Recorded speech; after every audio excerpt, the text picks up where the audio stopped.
I taimini. Tau whaafalangi, tau paspasi. Ko eiko mana vai fonua ono polo whatulolo. Mo fotu, mo afu, mo talakakato e fonua. Tapu mo e tangata i ki whaiwhekau se asue siliana tau ataina o tonga o whalaleu. Whaiwhekau Wiliami Ofa mo halotu. Tapu mo e pule lahi o e potunga o e takimamata mo e wholau ewe ewa. Mr. Wiliami Takau mo ene potunga o e. Aia o panau tolu a hono whakatuu o e polo kalamani. Tapu mo e Palestelio o komiti hei lala a wawau, Mr. Tom Whapaya. Tapu mo e kau whamau, kua whiri ke nau whakamau i, ai ngahi whi auhi o e whiawhini. Tapu ki e kau whafofonga, o punau kau ngā pou mai, ki e kātoanga hei lala a wawau.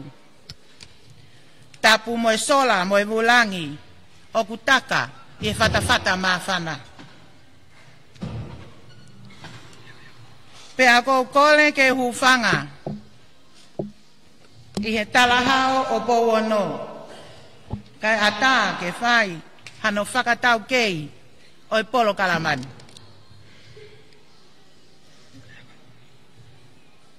O kou kole ke kamata mua e tau polo kalama, pea kou whaafei, a whai whekau Wiliami Ofa, o e siasi we siriana o whalaleu, kene tataki a ki tau tolu a ki halotu.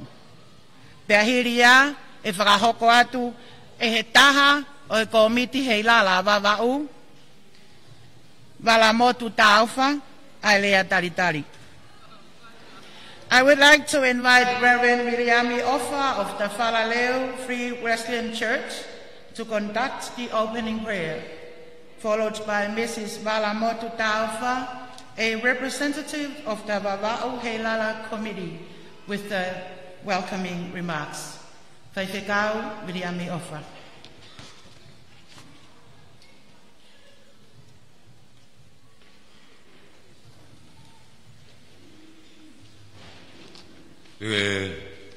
Kamata e tau katoa ngā whawhitai a hon, pege whaha tau lotu. E o tua mafi, ko mafi, o ku tau ki ai mea ko tawa pē, e universe umau whitangu tu ia.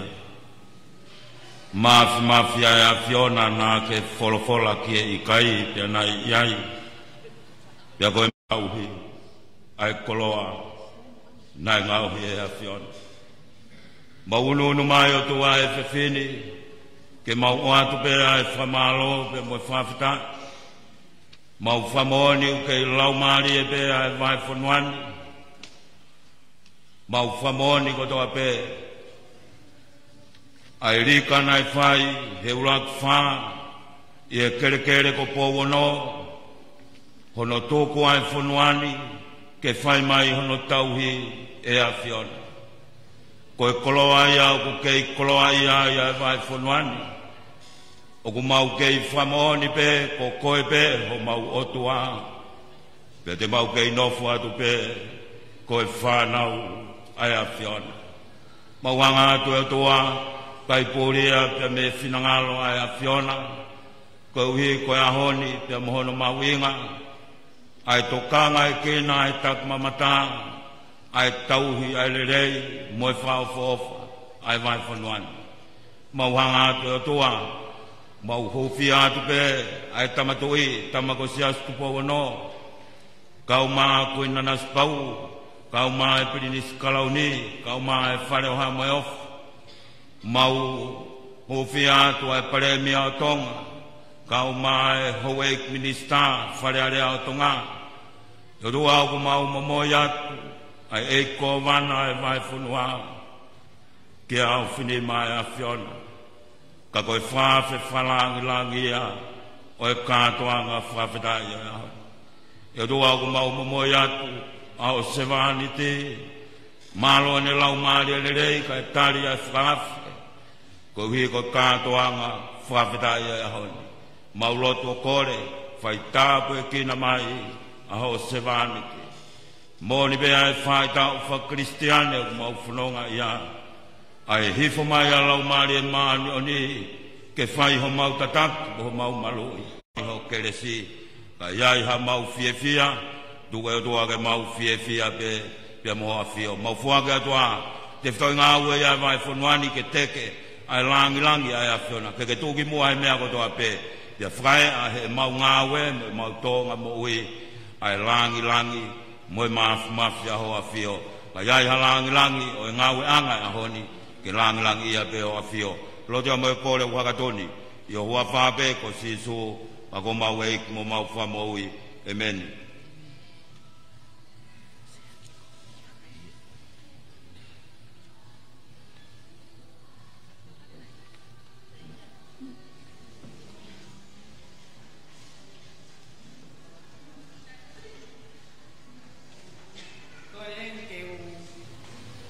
Ngā ue aki pe mua, ai whakatapuna e whai e MC o e whiawhini, pia tuku ke uhu whanga atu ai whine motua tai loani.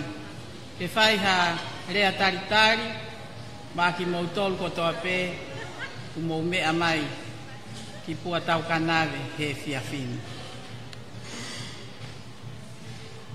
Whiawhia ho mauloto, te aku mau hiki tue, koe uhi, koe tauhi ofa e o tua, ko whai maa ki tau tolu. Ka tau au sia mai, a e whiawhi ko eni.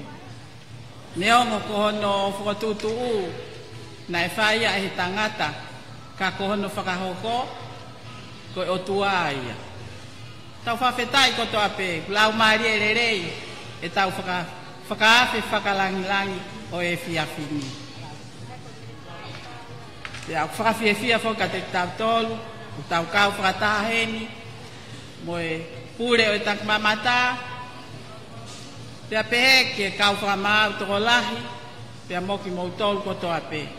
Kua tuku ho mou mo ua, ka mou mea mai, ke tau hanga whakailongai, ai wike kātoanga, hei lala o wawau. Kai tia mea ia mo ua, koe ki komiti vai pe nia. Ko mau whatongia pe o mau tolu, koe tari whatongia, mo tari whekau. Pea o ku mau veke, pea ku mau fia, ko hiko mau wawau. Ke tala atu, ai me ite ho mau loto, e mau au sia wike kātoanga koe ni. Pea koe tui, koe wawau kotoa pe, iha potu pe, o me whakaamu ange mai, ke ihe lolo he whiawhini. Ko mau tolu en, mau tu ke whafofonga. Kai kia harea ian mo ua. Koe ofa pe, moi whiawhia, iho mou mea mai. Ka mou, hange koe lau ai motu a mei motu. Ki siti atu ka ke ki relax o ke wakai. Ka ewa ke whai vai lolo. Hono whanau. Ai whanau tau tupu. Ai lolo kotoa pe e whai pe, whai vai a wheitu e maamani furi pe e ke he pe no whai e wawau. Pe au pe mau tari, ai taha kotoa pe o kumea mai. Heo pe, i whareni, i hapotu pe. Welcome to wawau. O whalahiat ka te mutol kotoa.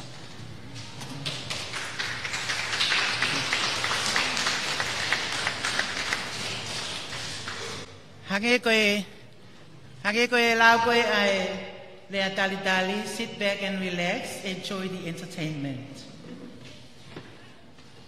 Whamalo ki he whaiwhekau, i he lotu lelei ne kamata ki e tau polo kalama, pea whamalo ki he whae koe ni ai komiti, i ono whakakakato atu ai whatongia o e lea tali. Hawai ki mo tau kainga.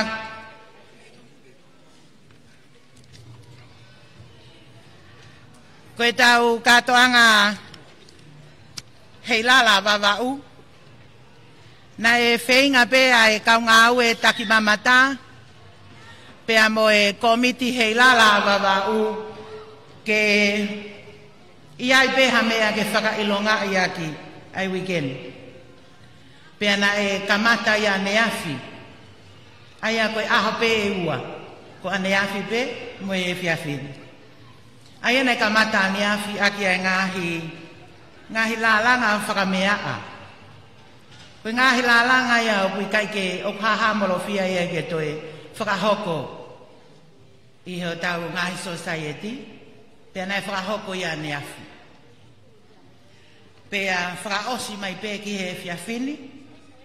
Aki e tau ki cultural dances and poetry reciting. Pe koe tau whanki whaiva tau olunga mo e tau lau mao. Koe polokalama o e whiawhini o kuiai ai whiauhi kehe e tolu. Ai ai kamata ki ai whiauhi tau olunga e longa i whanau. Me tau ikuna o kuatu ai whaafe. Ai kore whia matamua ki he whaafa langlangi. Whamule more mua e ki kai whaki anga ngai pale koe ni ki he kau ikuna.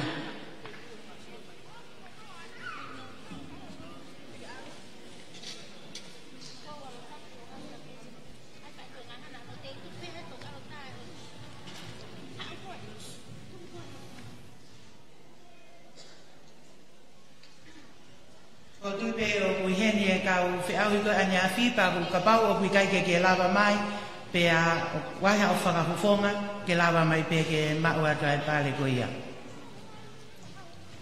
Te tau kamata me he lalanga table mat. Aia o kui ai koe pale pe e ua. Koe ua, koe tolu. Mo e pale paanga e tolu nge au. O fuakia kia ana seini tau kolo.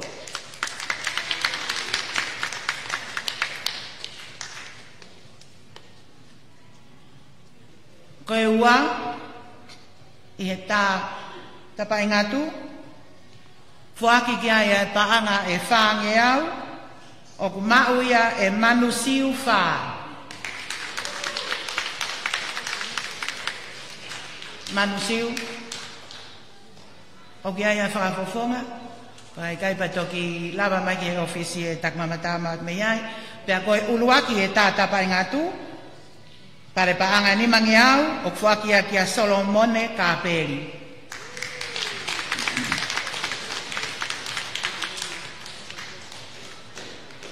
tāna ki peke ofisi ta huoko atu ve au hi tā tongi koe ua with a cash price of $600.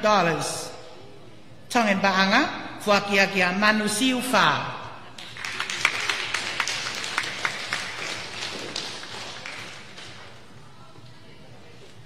Amsia na tuka ke nau fie mau e nau paanga. Pare uluaki, e tā tongtongi, paanga e walu nge au, o fuakia kia se nisi whau wao.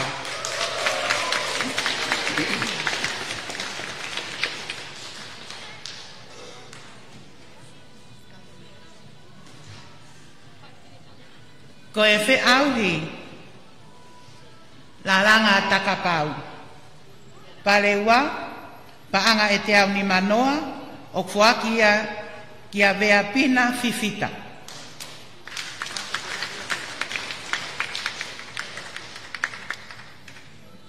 Tāna ki at pe moia. Uluaki, pe ko ikuna i he la langa takapau, maua ke paanga e wangi au, o whakia kia lesi eri tua.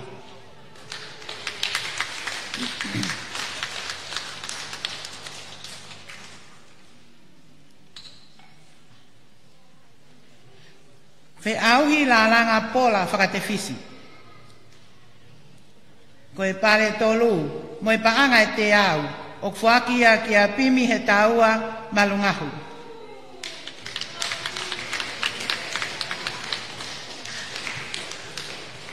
Kei kumi mai pe a umai.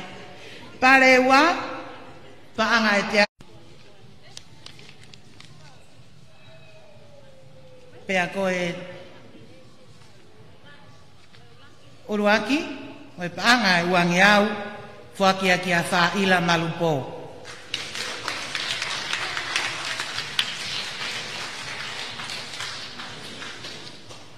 Pena iai pepe mo e whakahounga, e tō taha nei kau i he lalanga koe ni, lalanga oa, koe panga ni manoa, fuaki ki a pimi he tāua malungahu. Koe whakaosi ai lalanga ngai mea whamea ane a whi, koe lalanga pola whakahatu ia. Koe tolu mo paanga e ono noa, o fuaki a ki a pirimi whakaosi.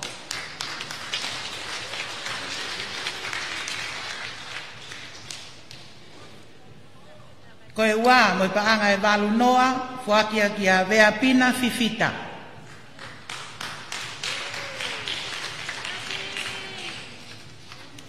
Uluaki, mo paanga e te au, o mauia e lesieli tua.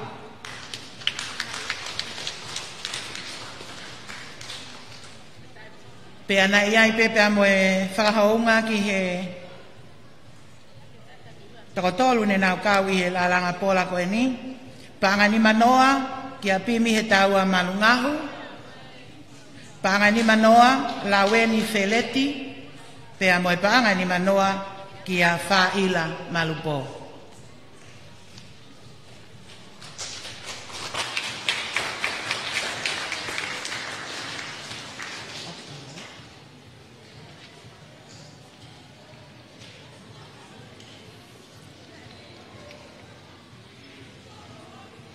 Whamalo atu ki he whawharamlangi, pape ki he CEO e tak mamata, i ono whakakato ai i polo kalama ko ia.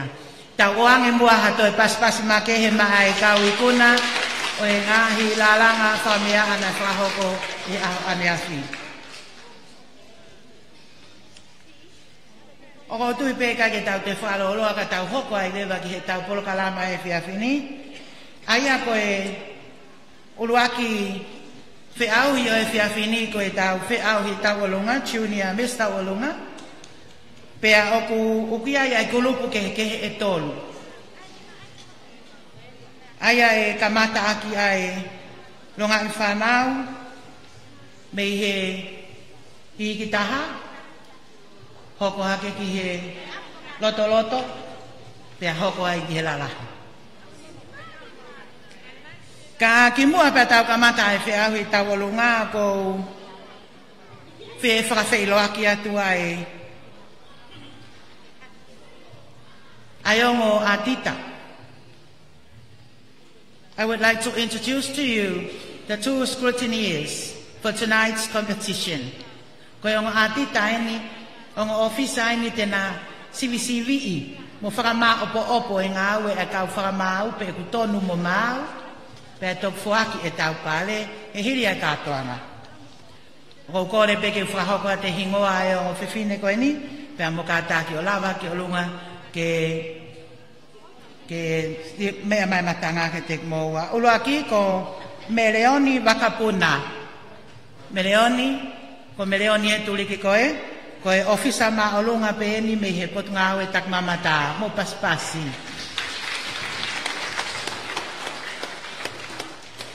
Pea mo maile naa, ko maile pe, i he turi pe koe ofisa maalunga pe moia, me he potunga au e takmamata me nuk alofa. I would also like to introduce the panel of judges for this evening's first judging event, which is the Junior Taualunga competition. Aia koe kau whakamau eni te nau whaiahano whakamau i o e whiau hi Taualunga. Mr. Lee College Faleola. Ko li e loto koe sekeritari e nea wahenga wawau tawha. Pea koe toko taha e ni kau punake, o pungawe aki maupe e he potu ngawe taki mamata, mo e wholau ewe ewa i he polo kalama ako Taualunga ai potu ngawe. Ka taki ka mo paspasi mai a Lee Faleola.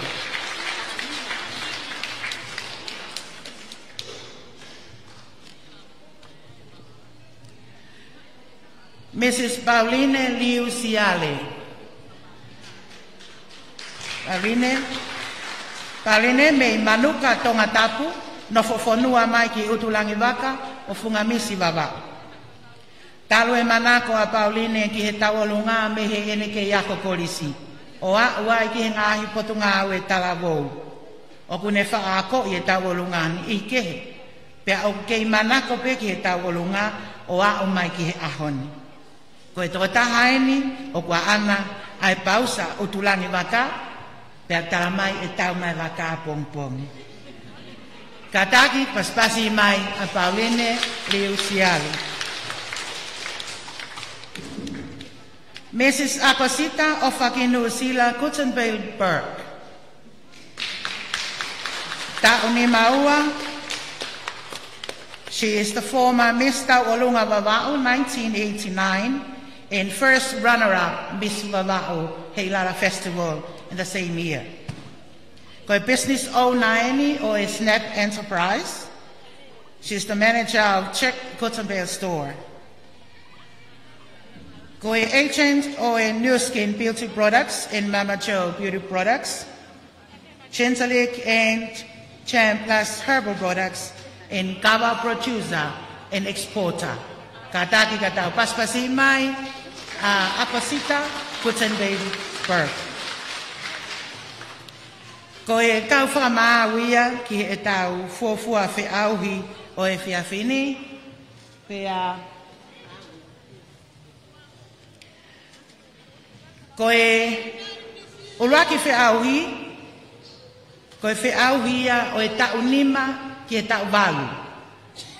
Pea koe kulupu hono ua, koe tau hiva ki e tau tawha. Pea kulupu hono tolu, koe tau tahanima ki e tau tawhitu. Ka kou kore ki kai ke tau te whaloloa, o tui ko mau e kau whiwhine, kai toho e wakaka tau wholau. Mau paspasi mai koe whika uluaki o e tau olunga o e whiawhini. Ko mele, ta aufa, pisila, tae, chiunia, tamale. Paspasi mai.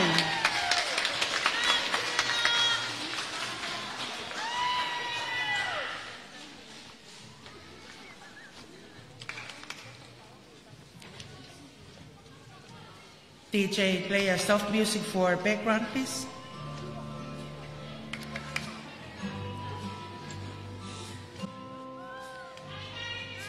Koe whewhine tau olunga. Ko mere, ta aufa, pisila, tae, chunia, tamale.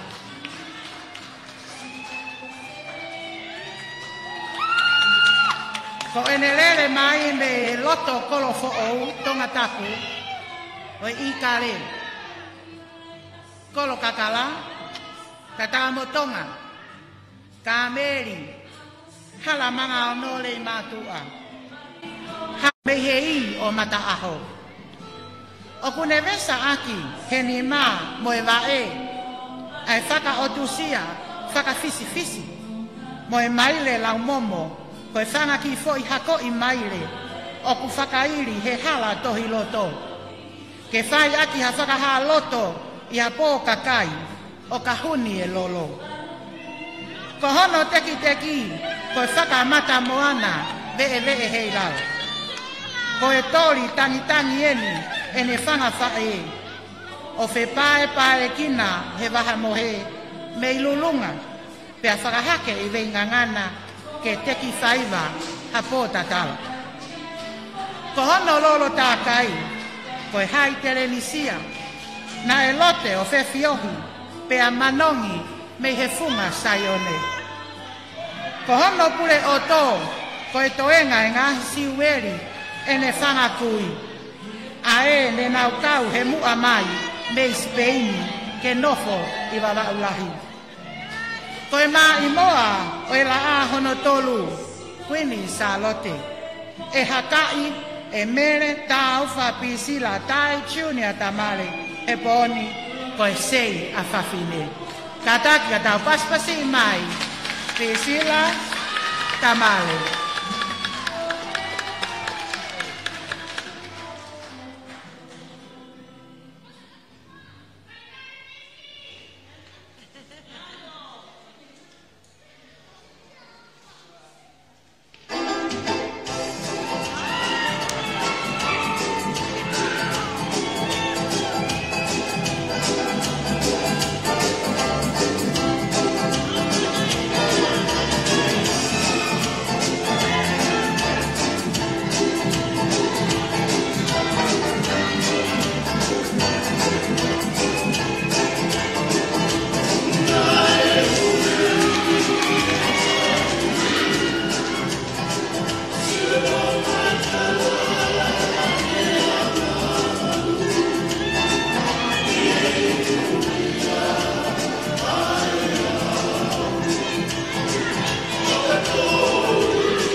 ali e tamaiki. Kata ke tau koe paspasi mai, lava ia ai tau alunga a pisila tamale, koe whika uaki ia o e tau ni maa ki he walu.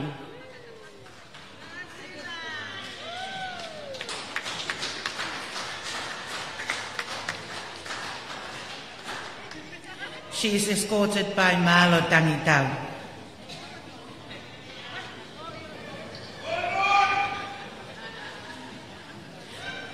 Lava ia e te au ia pisila, pe a bloto ngā ko a pisila i he wawa u side school.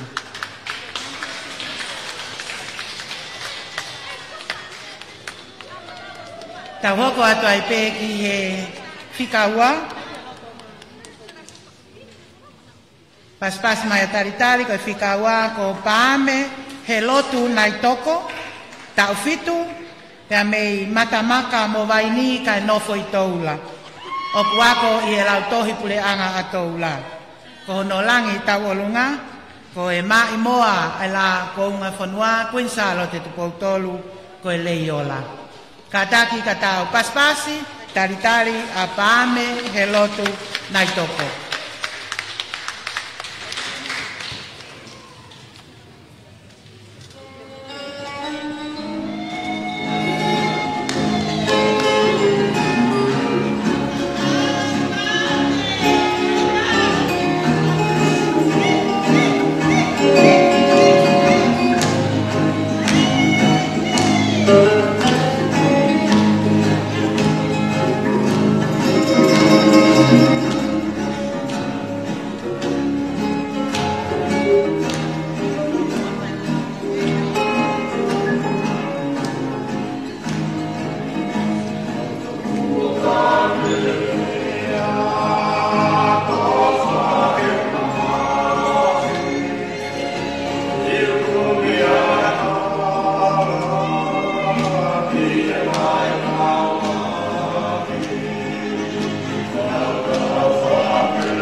kita paspasi mai pa me helotu nai toko pelava ia a ene tawolunga i he fiafini malo pa me ta hoko tai peki he fika tolu pe ko e faka osi pe ni ai kulupu ko eni o ta uni ma ke ta walu kataki paspasi mai a mere e timoni laulotu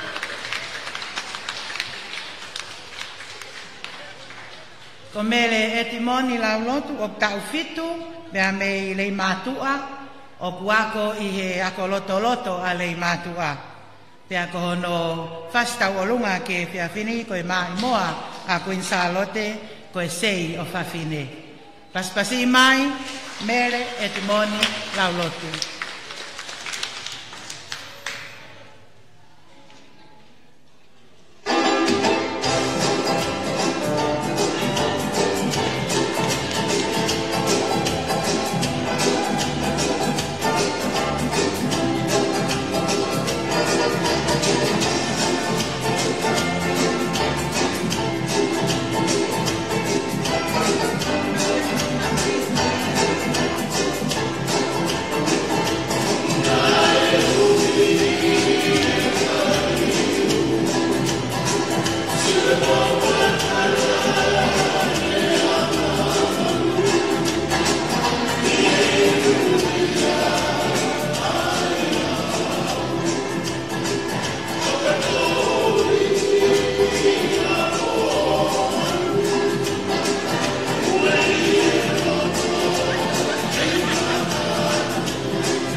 Malo pues la bahía e Taualunga a mere etimoni laulotu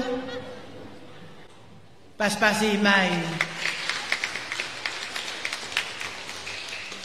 fa falangi ka bege ka fa fe ko la bahía e fe au ia ta unima ke ta walu ka tau hoko atu ki he fe au i Taualunga ai kulupu honoa ko ta uhiva ke ta tahafa pega que tau te faloloa e kamata atu ia e Susana Feletti me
Pasipasi mai a Susana Feleti e lava ai ne tau olunga ke fia fini.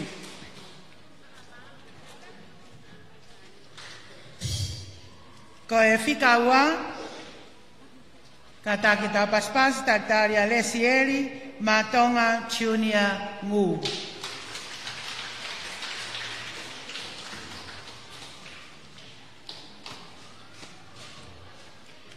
Ko lesieri matonga Junior Ngu tau taha mei kapa mo vai pua. O glolotonga ako i he ako loto ane yafu. Ko hono fasi tau olunga, tene tau olunga i he whiawhini, koe mai moa kuin salo te, koe upe o siu ili kutapu. Paspasi mai o taktari, lesieri matonga Ngu.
Lesieri matonga Junior Ngu mei kapa mo vai pua. Kataki katau toi paspasi mai e lava e tau ulunga ko ia. E tau hoko atu ki e fika tolu, pe ako e whakaosi pe ni ai kulupu ko e ni. Ko meleane mo unga helangi. Kataki tau paspasi mai ko e fe au i whakaosi pe ni ki he tau hiwa mo e tau tawha, ki he tawha. Ko meleane mo unga helangi o tau hiwa pa meirei mātua. O ku lolotonga ako i he ako lotoloto alei mātua. Pea ko hono langi tau olunga, koe mai moa kuin sa lote koe nepituno. Kataki, paspasi mai meleane mo unga helangi.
Koe lava ia ai taualunga ko ia. Another round of applause for the dancers of this age group.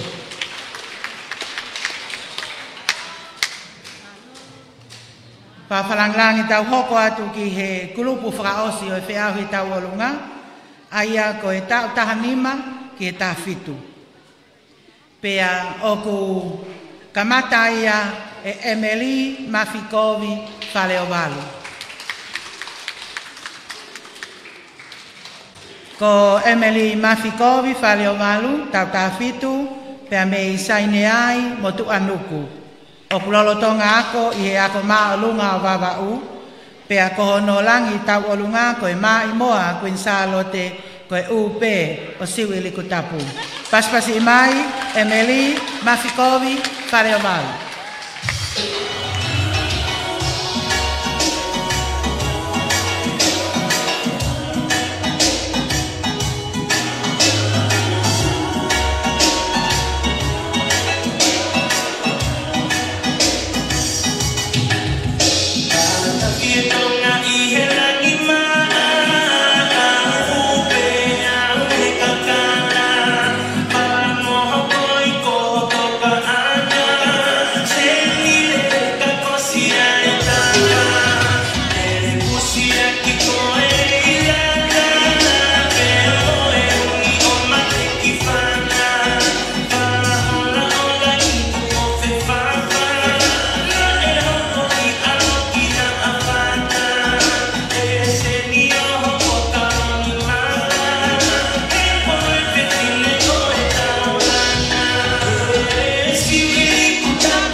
Alo, koe lava ia ai taualunga a Emily Faleovalu. Ka take tau toi paspasi mai.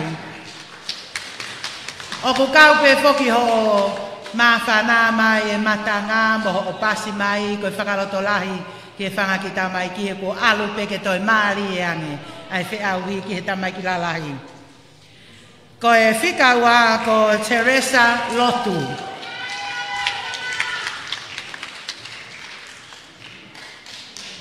Ko Teresa Lotu, tautahaono, me i hunga nofo saine ai. O kuako i he api ako mispa, pe ako hono whasi tau o lunga, ko e ma i moa a kuini sa lote, ko e ube o la tufui peka. Ka taki, paspasi mai, Teresa Lotu.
peke maali e tau whi awi pa ko tau mo si oa. Tau to e paspasi mai a Teresa Lotu. Tātaki pe kau whamau, ko e whakahoko ko e nanai o atu, na e ki tō muisi mai pe e kau whafofunga, pea ko e ni whakahoko atu pe ko e ni. Ko e whika tōlu e ni, ko Mele Halahuni. Tātaki a tau paspasi mai a Mele Halahuni. Ko Mele Halahuni, pea mei halau fuli, o kulolotonga ako i he kolisi mai le fihi mo siu iliku tapu, pea kohono fasi tawolunga ko e Playfair Blue. Kātaki paspasi mai a Mele Halahuni. Mele Halahuni Talakai.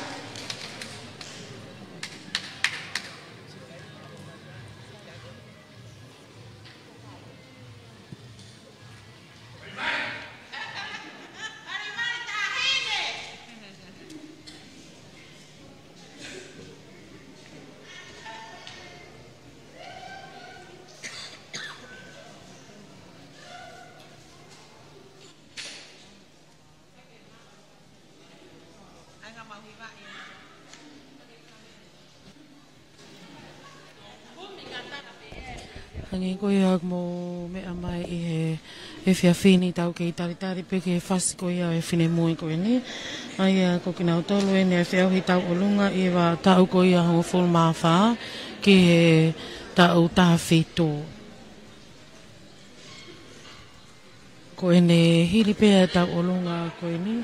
Ia te tau hoko atu toi pe whahofonga e taha pe tau hoko atu ki he whiauhi lau mau. Pea kahili e lau mau, te tau hoko ata i peke e whiauhi flow show. Ai au kei ngau e mai a DJ ke kumi a e whasiko i au e whine mui koe ni. Whasilahi au e whiu kumi. Ko e whasilahi e ni o kukumi, pea ka pau i kai pea koe ni kore mai ke hiwa i pe ia. Kai ke hangi koe o ko mau mea mai kia i ngahi ata, tau hoko atu ai pe ki he tau olunga.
i mai a mele harahuni talakai. Ko e whikatolu ia ki e whiau hi tau olunga, o e tau tahanima ki e tau tafitu. Ko e whikawha, ko talita fifita.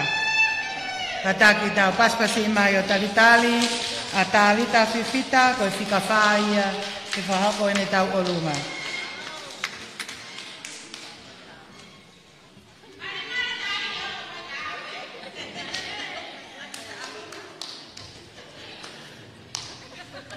Ko talita fifita, o ku tau tahanima, pea mei lei matua, lolo tonga ako i he ako maalunga wawau. Pea ko hono langi tau alunga koe mai moa koe Salote koe haele ki Piritania. Paspasi mai, talita fifita.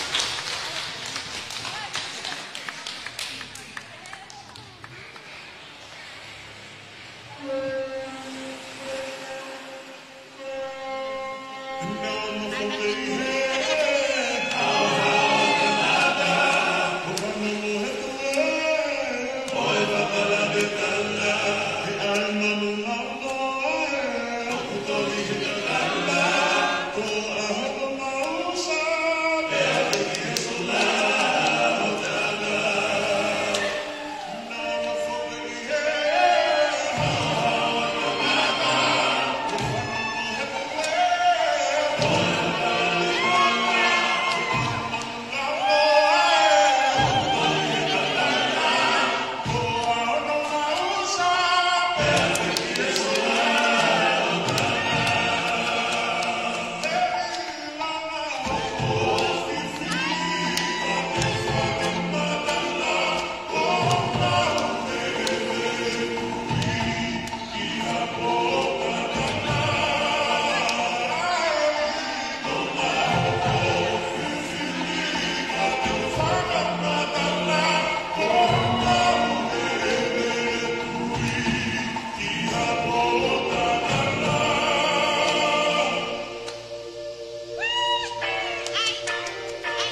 tau te paspasi mai a talita fifita, malo, pamalo at kiho o tamasi tula fale.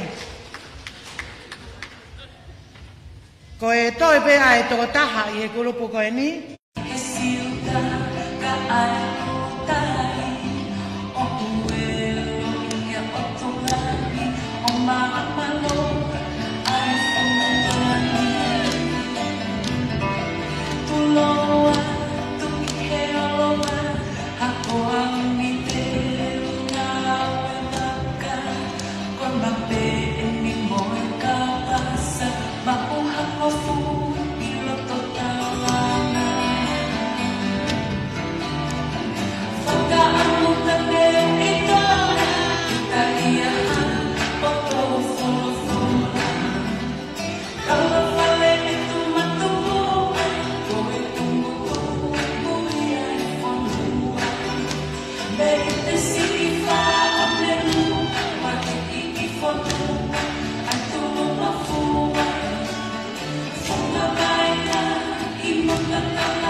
Malo, tau te paspasi mai siulolo le akona. Whawhalanglangi ko e lawa ia ai whiau i tau olunga ki he longa i whanau me he tau nima, he tau tawhitu. That brings us to the end of our first churching event, which is the Tau Olunga competition. Tau toi oange a paspas ma ke he maa e whanau, tau whiau hi. Malo whanau e whaiwa malie, pe malo ngahi whae, ai ngahi teunga whakaofa ofa, ma o whangaki pele e whiawhini. Whamalo ke kaupuna ke ne nau whakahaka ai tawalunga e whanau, whamalo atu ke kau whakamau. Ngā nau whesia e ngā au e lahi ko hono whakamau i ai whiauhi tawalunga o e whiawhini. The results for this evening's 3 judging events will be announced later. Kolegi he DJ ke tata mai a ki fasi I fasno no pe ka tau tokhoko atu ki he tau whiau I hono wa ai a koe tau lau mau.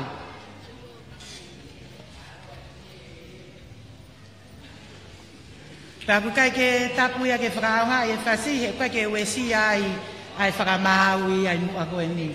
Koe kolo ai fia pea moe whakaloto lahi ke he whanau.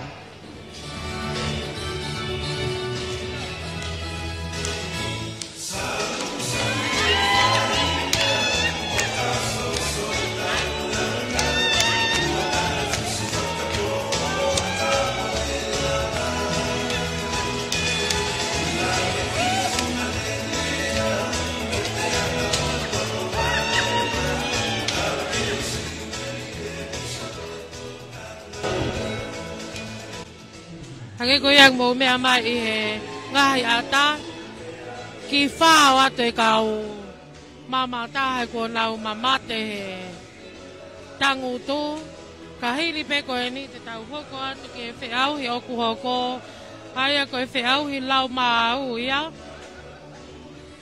aia kia e kulupu e tolu ai ko ngā ulua ki kia e toko wha ai ko ngā no wau kia e toko wha ko ngā no tolu kia e toko tolu. Pea ka hini pe ko ia te tau hoko atu lewa ki he kātoanga o e flow show. Aia ko ngahi kulupu pe whaag nau kau ki ai. Pea ko ne hini pe ko ia e whai lewa e lea whakamalo. E si o ko ia o e pot ngau e tak mamata mo e whalau ewe ewa William Takau. Aia na ane lava mai me tonga. Pea ka hini ia te tau hoko atu ai pe ki he lotu toko. Polo kalama e whiawhini, ko e whiau I Mr. Olunga Junior, Lau Mau, Flow Show. Ai vai whanua wawau, e whiawhini a me ho tele pua tau kanawe ia. Tau kaukataha e polo kalama e whiawhini, musi ngahi whae, peheke ngahi kulupu Flow Show, ko e community, peheke he...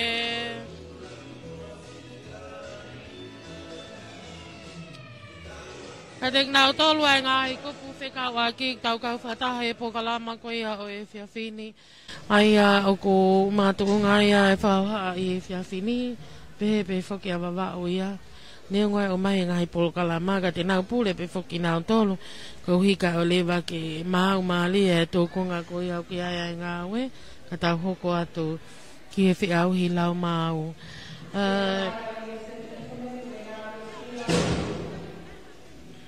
The second day for and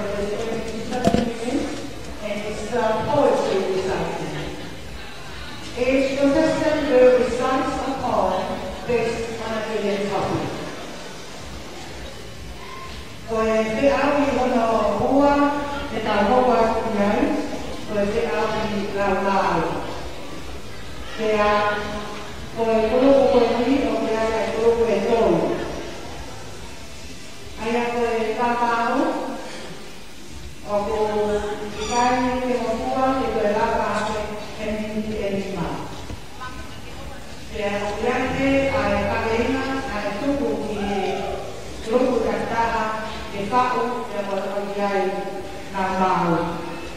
Ka ki nui te kau kupa te kiawi, o ko i e kape rangi atu, ai kau whakamahau ki te kau mau.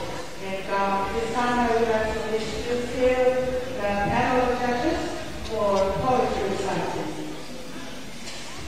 For Uraki Wakamau, for Mr. Ekaha, for Ekai, for Kayako, Aika, Tawa, and Otaha. For Homi Kuyako, Eka, Eka, Yahoko, for Yurako, for Otomaya, for Borisita, Ekaha holds a BA degree in Geography and Sociology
Pea Lolotonga ako I he Vava'u Side School.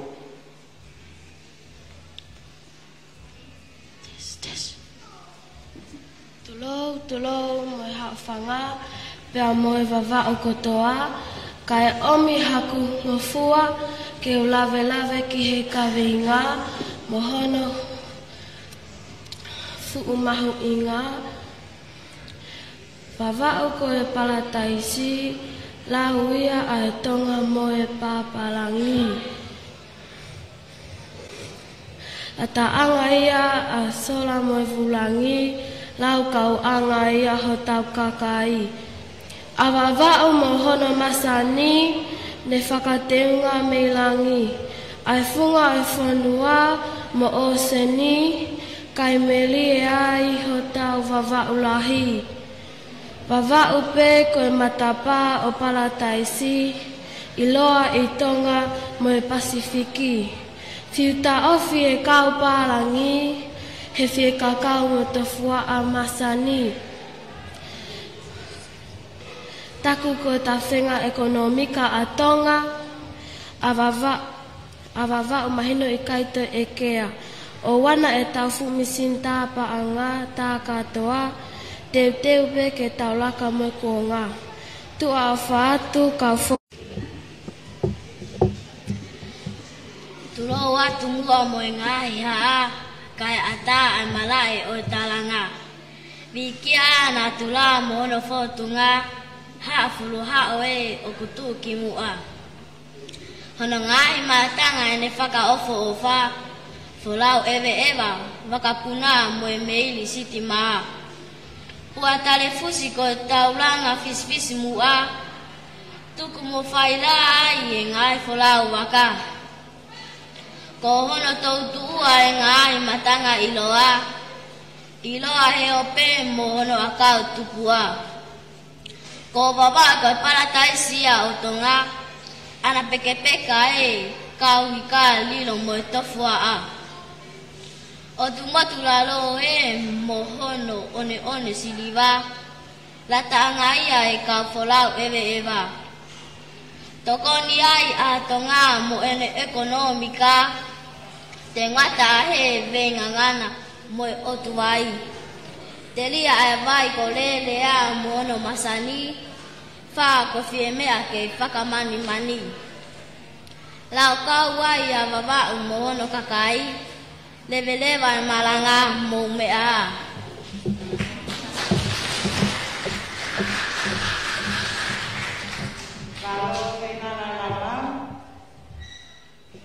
Tau hoko atu ki he whikatolu, ko Susana Feletti, me I Kameli, te amo lei mātua, lolotonga ako I he ako loto a mei afu. Ka taki e tau paspas o tantari Susana Feletti.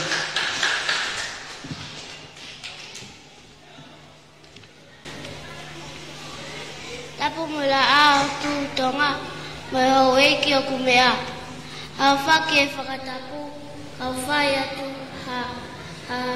lawe mua. Ano ka venga fisi mua. Babau koe pataisi, na whai o mau family, te wai e mereni, o whatau I marketi, ma wai e mau seniti, o iaki e mau kiki, ma ui ai o mau family, o e te malo.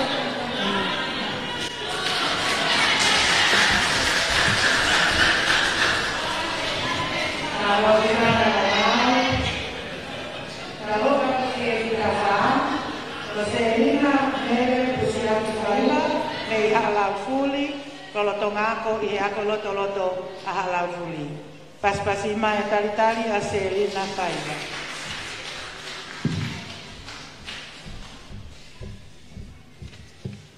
Kavenga baba o koe para taisi.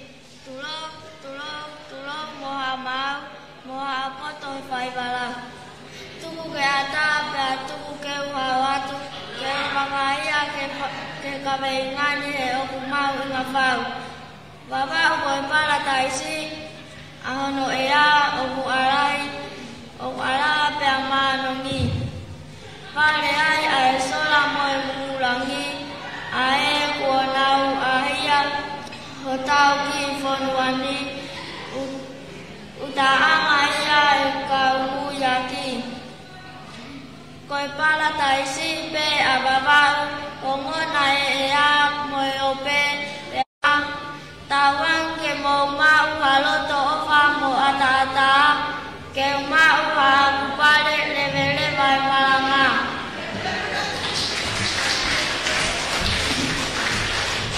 Halo, Selina Laula Weoi. Koe kakao sini e kolo koe ko Moses Laulotu. Moses Laulotu ka meirei matua. Lolotongako I ako loto alei matua. Kataki paspasi tari a Moses Laulotu.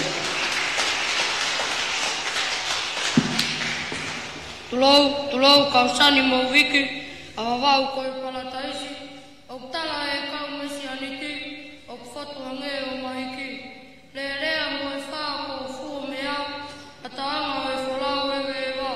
Tauranga o kuku he mate, e mwaki e pasifiki saute. Sia whine nui o tauranga me e oro, o ua nā huisi o kakara tui me e oro. Whakatau tango e tala tuku me I hono a ho, e ke toka ngai a wahaurai nā tau. Anuku alofa, taloni ai e hau, e kai ngalo whaki a wawau. Lupe pau, nai whakamau, koe utaanga ia a whine wholau.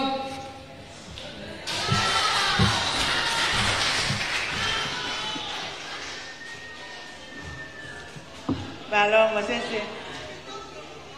Koe lava ia ai te hawi lau mau ki he grupu uruaki, te he ngahi lau toisi I mo ia mo.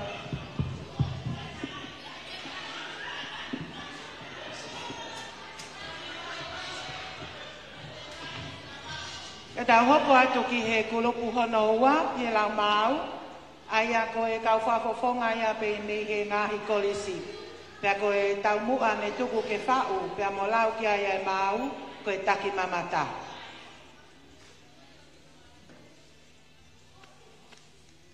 Koe whika uruaki I he kulupu lau mau koe Taleni Junior Feletti.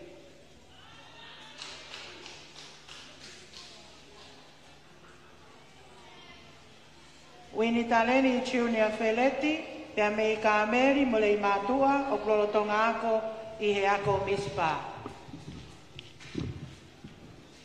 Romo e eke o whanua, ke toke lau mo e tonga, kai atāke te kita, I whai atu haki I whakawaa, o whiau aki mo e tak mamata.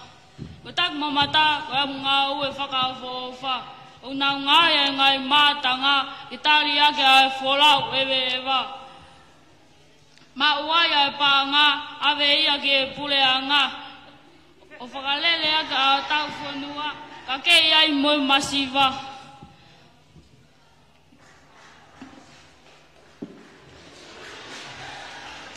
tu ava tu malo. Koe lava ia ai lau mau a Wintaleni Feleti, koe fika ua, ko siu lolovao, sela Elisapesi Leakona.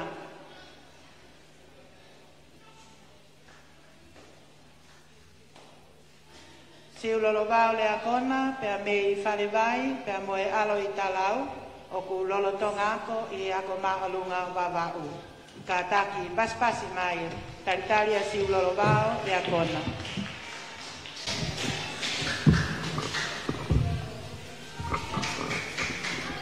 Kavenga tak mamata tapu mo la aku ke hulu he sotiaka mo fuka aku ke vilingia he ono i kuonga kaula vela veatu ki he kavenga ko taki mamata a hota pole pole anga tu mo faila ni ngawe maonga onga ale ai atonga mo ngahi fonua whakalaka laka ki helele i taha mo maunga taha o taki mamata ilo mea fōu, mau mo tau kei whenua.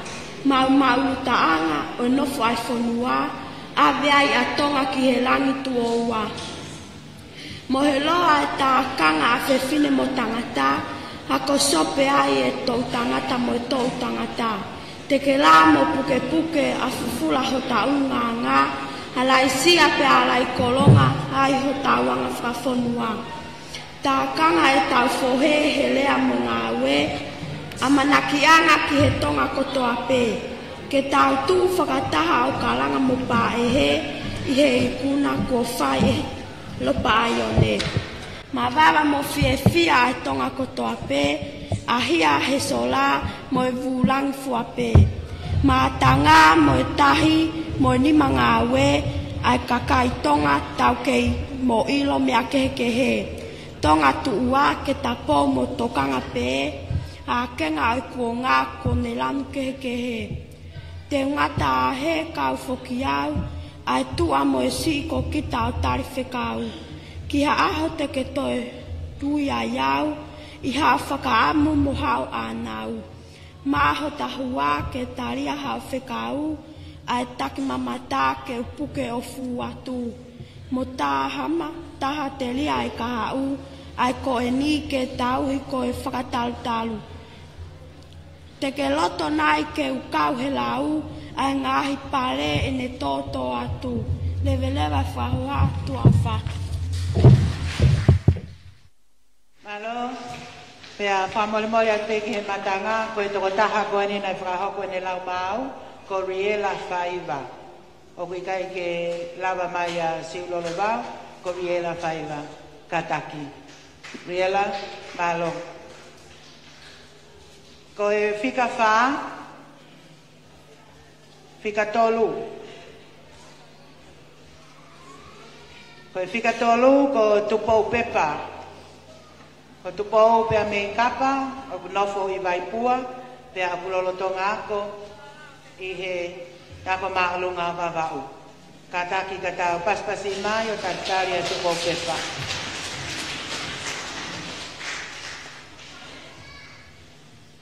Te whakatapu ki he tau kakapa o kune awhio i o tau lotonga.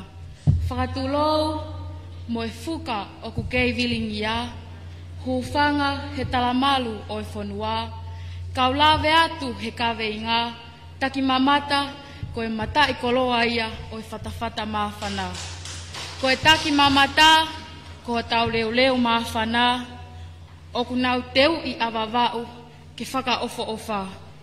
Huo mo tafi e ngahi mātanga, ki hasola mo havulangi te nau ahia. I kai ngata pē i a taua, tau mu atonu ki he kau wholau ewe ewa. Taki mamata ko e whetu utaki anga, o tonga mo tuapule anga. Tala ki siapani mo siaina, pilitani alahi mo Amerika, Nuusila mo Australia, ko wawaulahi ko e palataisia o tonga. O ku tau pole pole ho tau whanua, holoi tounga e tuapule anga. Ke mamatai mo kakau mo e tofua a, paanga humai ia e pule anga. Langa hake mo kakei I ho tau whanua, ko wawa uia mo hono whaka ofo ofa. Ko e ngalu tuku e, ai whaka hoha a, potu ngā ue taki mamata, mou no foa. Kai liu e waka ki he toa ko te isina, tala kei kapa, ko hota whaka maunga. O tua motonga, ko hota tofi a, ko e tupu whanua ia ai ulua ki wha.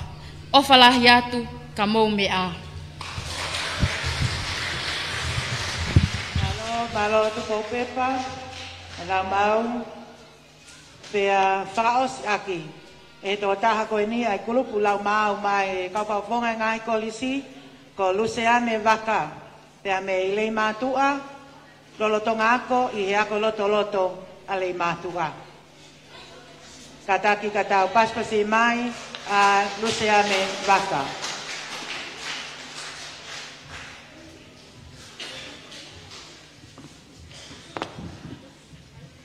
Tala mo kapui kakabe tala. Ki he kabe inga pia muhono wanga. Taki mamata ko lau wanga. Ko fotu masani mo whaka ofa. Kai au kau mai ai folau eva. O tumotu anga ofa o tau pole anga. Huni e lolo he fata maafana. Pia tau hi e sola. Ke lata ho tau fonua. Kai hange hapa ko ahia. Hono flaua tonga manakoa. Tenari e tupu la fokoreta. Tu leva e takanga e tau fohe. Tau hiki mavava pea tue. Taki mamata o kuuri mo ta foe. Ko whaangota ma aku mo koe. Ke hiki hake ai lau vale. Kai tu tai ai foi piri o te. Ko e tatau atu, kau lere au, ki lupe pau mo where oko wawau. Fu hoku kawa pia puke mau. Pikitai hoku whakatalu. No o loto, ko hoto ki e whetau. Ke tari whekau mo whakaongo ki e hau. Lewa e malanga tu au whatu.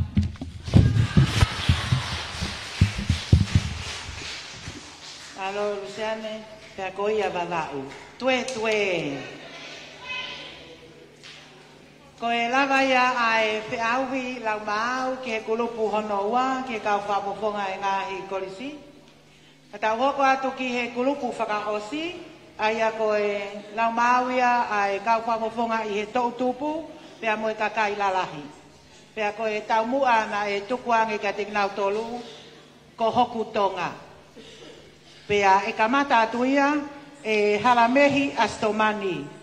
Oku halamehi pea me kapa ka ku nofo I waipua. Oku lolotonga ako I he University Pacific Tonga. Kataki katau paspasi mai halamehi astomani. Kaveinga ko hoku tonga. Whakatapu mo alamaite o afio he langi tau kakapa, tulo watu mo haavavanga he whaiva tala. Kau hufanga atu I hapunake he katoanga, tuku whonua I powono ai ula ki wha e ngalo nai he ha. Ko hoku tonga, whakamau pia sila iai si eta fuka, o tua motonga hoku tofia ko e kanoloto e ofa. O ko uhinga ki he ha e ku patapata. He kohoku tonga ai tumu aki o polinsia. Kua monu ia ai aho tau whonua, taha walu tolu hiva, he kua tonu ue uta ai ulak wha. Momoi o hapai hake ki he otua, ko sihova nisi asi eta fuka. Tonga koe kolosi he eta fuka koe kovina anite. Powono he pununga tohi anga e tarite, koe otua motonga ai kotoa e tasiate, tau whakawhetai, haui mo hatauhi o whapehe. Tau tuu mo e lau o oua e manawahe, pea tala hono whakaofo o wha ki tonga mo e kolope. Ko hai hataha tene lava whakamatala, aho tau tonga mo e ni whakaofo o wha. Tuku au mai e whanonga me ngā hikuonga, tupulaki e poto mo e māma. Hake uta mai lewa i whakalakalaka, kai kamata ke mōri atu ho tau urunganga. Tonga, koe wā i malu mo la a he hala whanonga. Tala whakahistoria whakatalutalu ho tau whanua. Tu i wawau, koe waka mama e whatawhata mawhana. Taki mamata, ko hoku lau kau anga mo e monu ia anga. Wawau lahi, ko ena si e ku e whinanga ko e koloa. He ko hoku tonga, ko hoku amanaki a ngāia. Ko whakamui mānoa e me toke lau, tonga te utariangi, pe mo tariko au. He ko eku tatau e kau whoki au, ki he toa ko te isina, kolo tau o tari whekau. Ko e whau e ko pūlonga, kai tuku ke unga atu, lewa e malanga kau whoki au.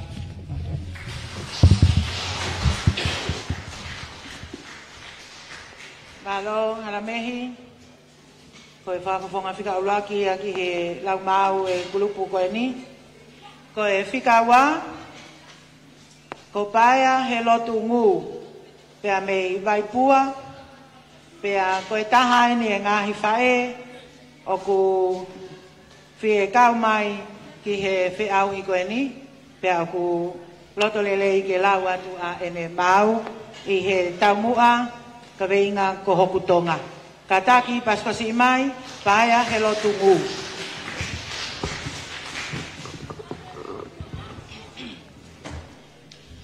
Tulou mo i ngahi haa u whakatapua, kai ata ai ka veinga ki hono tāranga.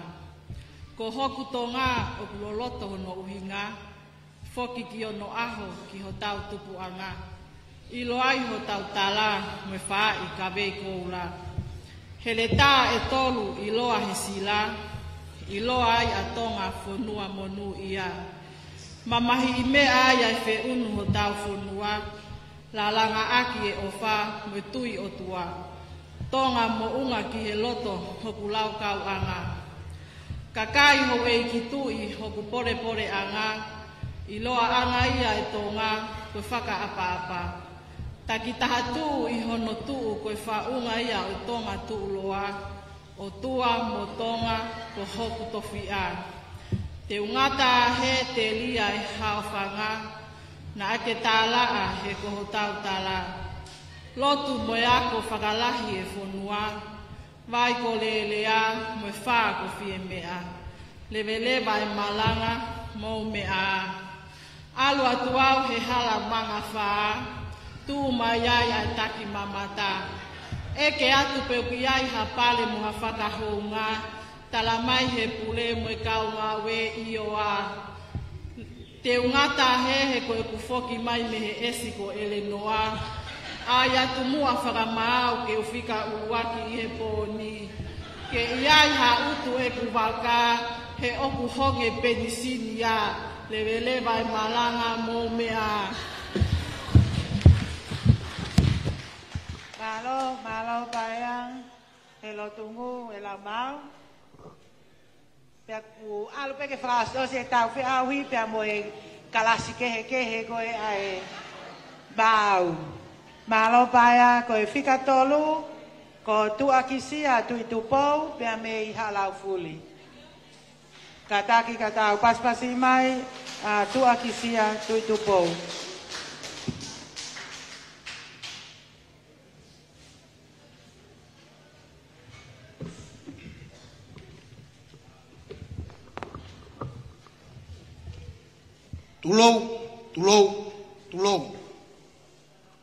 Tulou mo hapuna ke whai watala, mo hatau kei he whautaanga.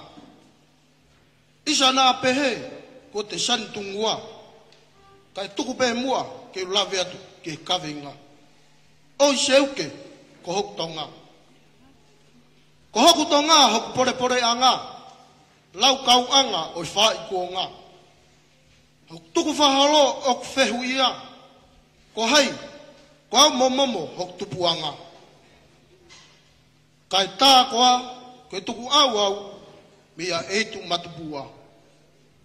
O kua lau kau aki e kurea tuwhanua, he koe ilo I anga ia hoku tu unga. Hoku te unga oku uni ai ai ngahi uhinga. Tu penta uvala ko hoku whakailonga. Whakailonga ia o I tonga monia. Wha I ka vei koula ko hoku ka hoa tau rewa. Whakaapa-apa ko taha e ka veinga fish mua. Loto tō tau hiwa ko pore anga hota kuonga. Mamahi mea ko whakaha anga e ofa whanua. Io ko au ko tonga hao. Ne whaaolunga au ki he kariloa. Talatalai whare me he ongo loki mahanga. Foi piri o te kua te iloa he Pasifiki Saute. He koe whehu ia anga au o lau I awhi. Io koe tonga pe au ki he mati.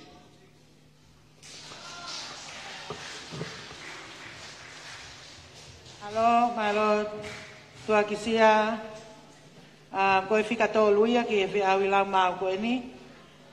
Koe whika wha, ko e mosi whinau, pea me I lei mātua. Ka tāki paspasi mai, a e mosi whinau.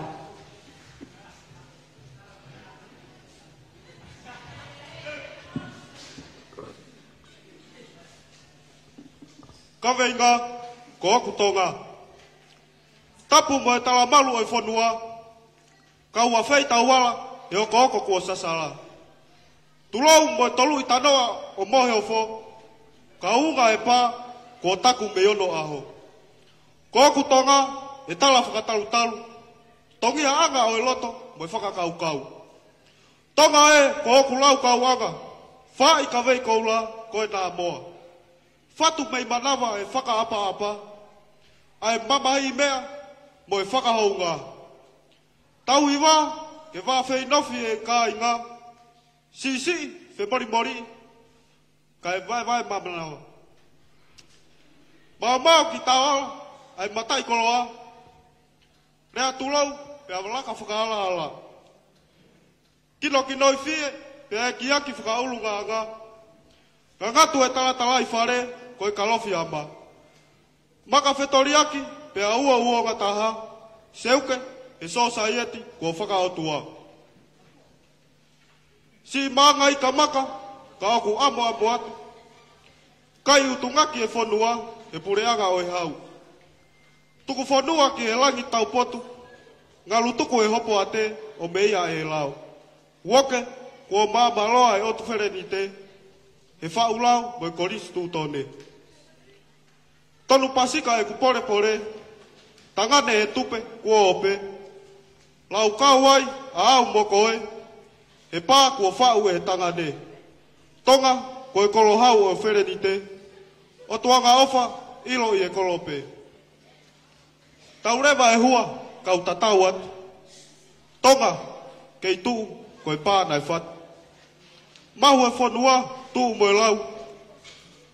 Tonga, ringo e merino, pea kai hau. Ko aku kakalahingoa, te umusu atu. Tonga I pe, ki e pā ngangalu.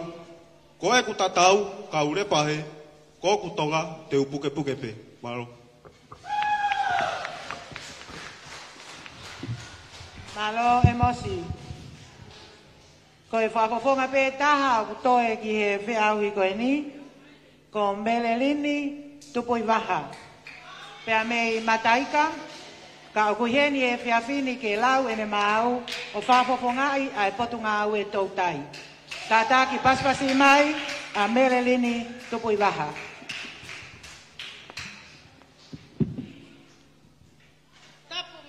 O e katoa, mo e huelo koula, o e ono I kuonga.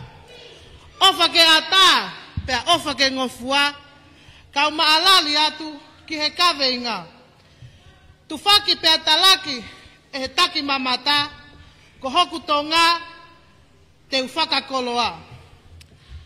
Tonga ko e whanua tai iloa, ngahi whanua hau mo ongongoa.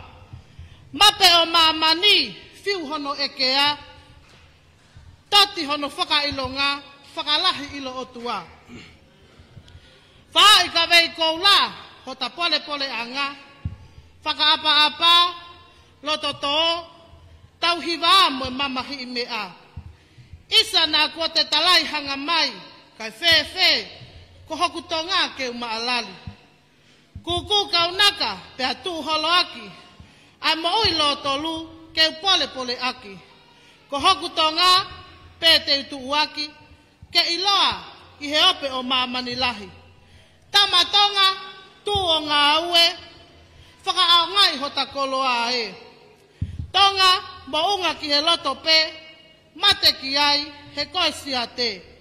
Ko hoku tonga tu koe lau pe, friendly ai lani iloa i he kolo pe. Vavau koe palataisi e, lata anga, folau pasese mo i o te. No foa tu au faatu, potu ngā au e taki mamata, mohono fu nau, kau foki o mohe manatu, i o mata aho, halamanga ono kei tu mo i lau. Whakaongo mai ki hao whekau, he koe poto, ani umui pe au, o faatu. Malo Melelini, pea koe lava ia ai whiau I lau mau. Another round of applause for the poetry reciters, please. Whamalo ki he whanau, pea moe kau whakofonga, me nau loto lahi, pea whiekau mai ki he lau mau koeni, ki hono, pātolaki pea mohono, whakalaka I pe ai taki mamata I wawauni. Whamalo atai pe ki he whawhalangilangi, o kei mea heni ki he whakalangilangi I, ai ki polokalama o e whiawhini, pe ke kau whawhe kunau I heni, whamalo atu ki kau whamau. E he lawa I ngā aue, ai konga honoua, o e whiaui o e whiawhini. Ko e lawa ia ai whiauhi a ko ia, pe arolotonga I ngā aue ai kau whamau, o ku ia ia mata apule heni, tene lawa mai peki he o whai ene lau mau, ko ene, just for entertainment, o ku I kai ke whakamaka ia. Kai lolotonga I ngā aue ai kau whamau, o ko korea ke tau talitari, a tei talakai, pea mei ha lau fuli.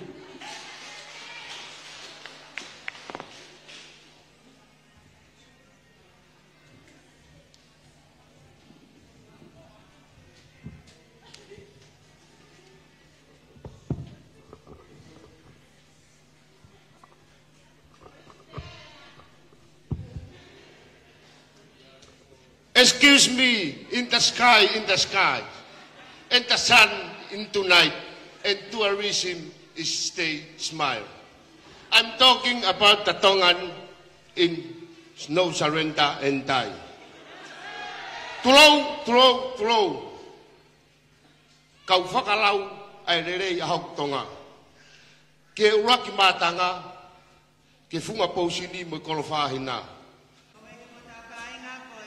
Wak mai ni ki he whiau I whakaosi o e whiawhini aia ko e floor show competition. Ka te kia ke tau hoko ki ai o ko kole ke whawhailoa ki atu ai kau whamau ki he whiau ko e ni. Let me introduce to you the panel of judges for the floor show competition.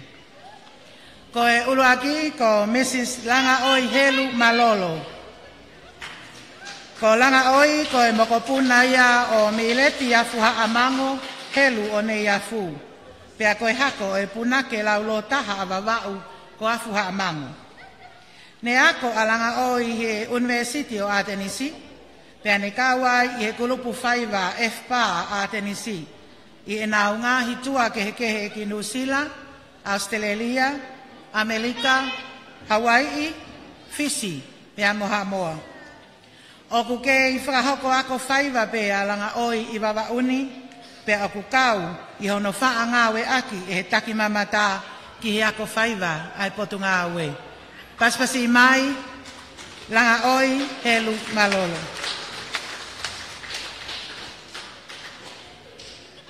Miss Whalemeika, ko e tō taha ko ni o ku kau I ngai klupu ako tau olunga, ai whanau pea o plolotonga whaiako I ako maolunga saineha. Ko e whamau whikatolu ko Mr. Kokuina Fatai. Koina aku tau ono ngofulu manima pia mei falaleu mo pangai motu. Na ekawa koina i he kulupu floor show a vava uni ne folau ki Nusila pia mo Australia, Amerika. O kune fau mo whakahaka e ngahi whaiva ki he kehe o kawa ia tau olunga. Na ane whakotu e ne ki kulupu show o ngawe aki ki hono taritari e kau fulau ewe eva e ngahi wakameili o kunau ahia ai lolo halai walu ki ngahi matatahi whakataha pia moene ngahi ma o mea tokoni whakatonga. Paspasi mai ko kuina fatai. Ko tau whamauia te nau whamaui ai whiauhi flow show o e whiawhini. Ko e tutuni ko e nai oange ki he kau flow show e kaike toi ova e iloto pe e nau whakaari i he miniti e hua noa. Pea kua mau e kulupu uluaki, ko e kulupu uluaki o kunau osi i he stage, ko e kulupu i o mata aho. Ta utupu i o mata aho, me hala manga no pea me lei matua. Tātaki ka tau paspasi mai, ai kulupu i o mata aho.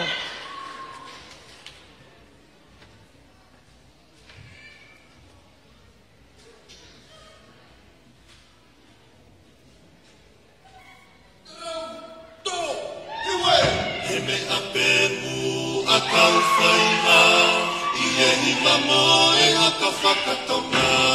Haka ilalo, haka ilalo, haka ilota te ki whainga e sino.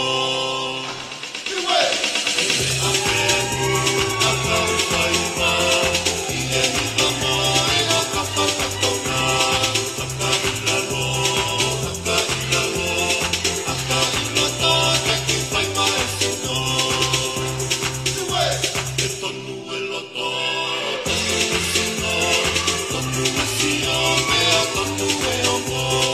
Aku ke tahe mai e langi mamao, e oku me ia i ai o whakatako. E tonu e loto, tonu e sino, tonu e sio, mea tonu e ongo. Aku ke tahe mai e langi mamao, e oku me ia i ai o whakatako.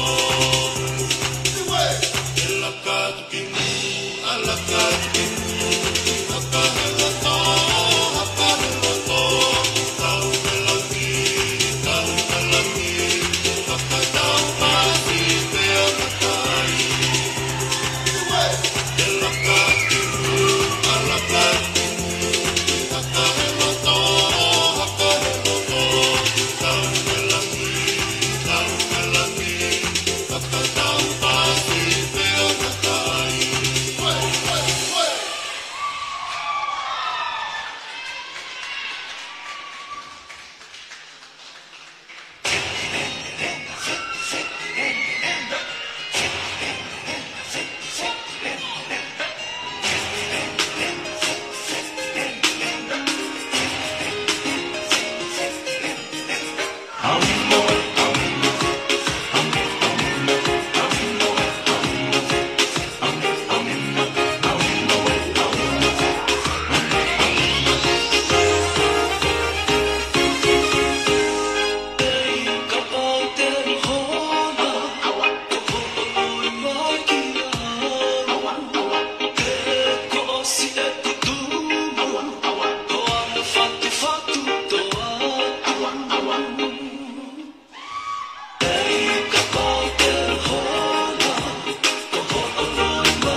Mafola ko ia e le tio ko e faiva no tolo ake ni a whanau tau tupu ko ia a i o mata aho me le mato a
Mahalo pena ko e whakaosi e ni pe ko e whikatolu ke whakaosi. Alo ai le mātua. Mantui ko wawau ia koe ke ai tai mea.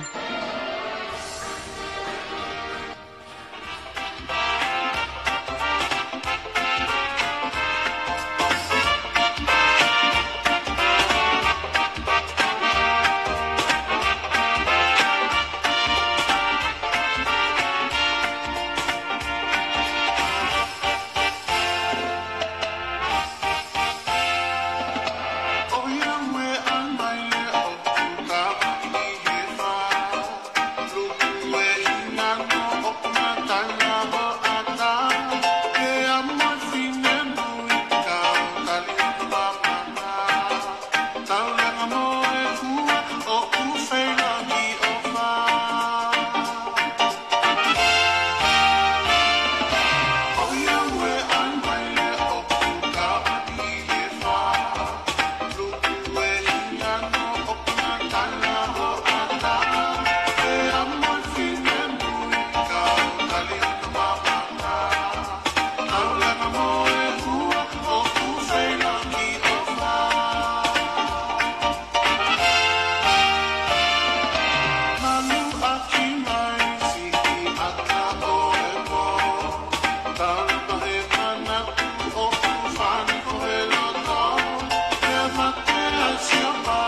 Mataaho is one of the historical sites here in Vava'o and is well known to tourists and visitors who come here.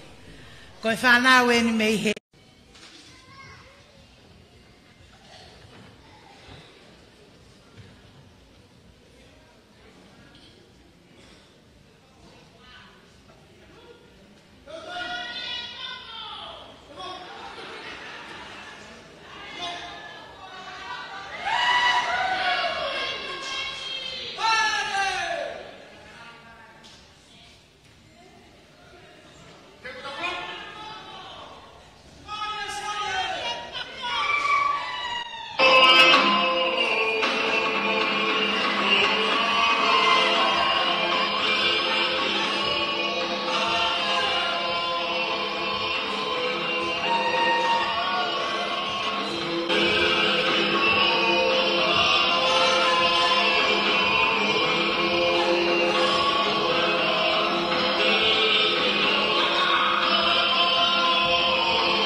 Koe tōkunga koe au ki ai e whaiwa i he taimini. Koe floor show wene a tautupu koe a Seswe Siriana to ataina koe a o Halau Fuli. Ai a koe whaiwa au whai e taimini koe tau o lunga toko ua. Whawho whawapito e teunga koe a e ngotamai ki tau o lunga. Koe ngatu uri mo e wheta aki. Ai a takai ai tua i he kie tonga. Pea whawhau whawapito e whalahaka e ngotamai ki koe ni. Koe whaiwa koe a e pōni o ku oange pea e whaiwa. Pe koe hae loloa e whaiwa. A koe tak miniti e uanoa. O oange ke kulupu kotoa pe. Te nau whai te liha pe koe hae whahinga whaiwa te nau whai. Ka ange koe a koe whahau au whakahoko. Koe tautupu e nei Seswe Siriana koe a o Halau Fuli. Ko tau olunga toko ua ni kulotonga whakahoko. I kai asmai e polokalama pe koe whaiwa e whiha. Ka oku mahino pe oku nau whenga pe ke i loto i he minite e uanoa. Ka hili pe ai whaiwa koe a tautupu o Halau Fuli. E hoko atu lewa ke tautupu li wola aia koe se tonga hau eiki o nei afu. Mei ka meli pe mo tautupu koe a halalu pe pau o mei lei mātua. Koe teunga koe a o e kautau olunga koe ni. Teunga hina, tupenu hina, kofu hina, mo nau taawala lo keha, pe nau sisi lo si, ka hoa maile, mo e ni ma vesa ki he ni ma mo e wa e maile. nau kahoa wha, moi kahoa kakala, pe hei ko nau ngai teki kulo kula. Kawe nia he tau tupu o ku tau lalahi. Te wakai ko ia he tau ane nai, ko e whanau ko ia o e tau tupu o e ko ia o mata aho me le mātua ko e kauleka. Ka koutou e wakai hifo ki ia e kulupu whika wha, ko e tau tupu pe mo ia o le mātua ka ko e hala lupe pau o.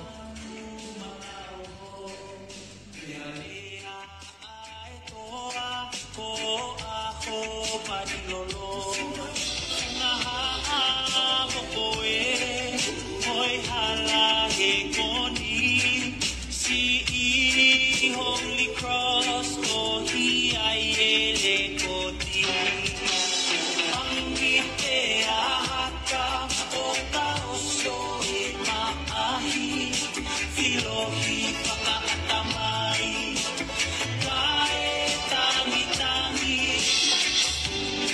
uikako, kisiu mafuauta, kae kalano aki he funga faua.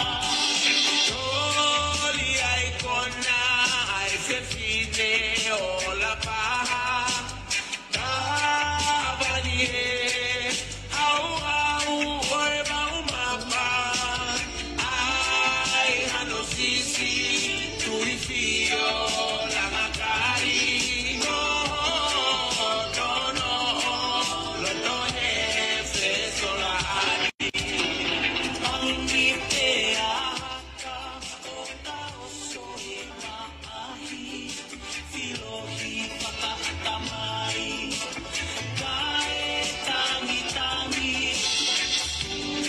uikako, kisiu mafuauta, kae kalano aki he funga faua, angite ahaka oka oso e maahi, filohi pakatamai, kae tangi tangi, uikako, kisiu mafuauta, kae talano aki he funga faua.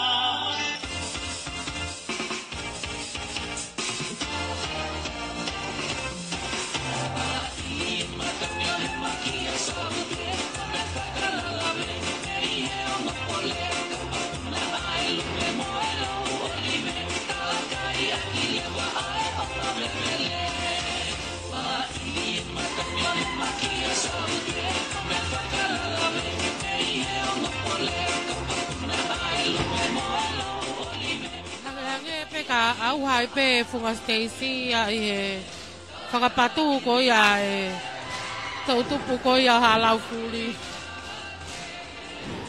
Ko e wakai atu ko ia ke tau tupu ko na halau kuri hange ki kamata ke lanu kure i mai o na ulu. Kau ngau ke tau tupu pe.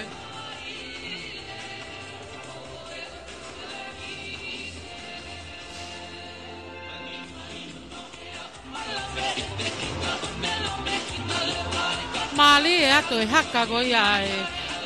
O ko lawe i pe ko tau tupu ko e nina nau kawi ngahi o wau whahoko i wawauni. Ko anga pe ki wakai mei tua au se ton ke awe ku lupu ia ko e ni e taimi ko ku whai ai e ngahi whi au hiki e oto muri.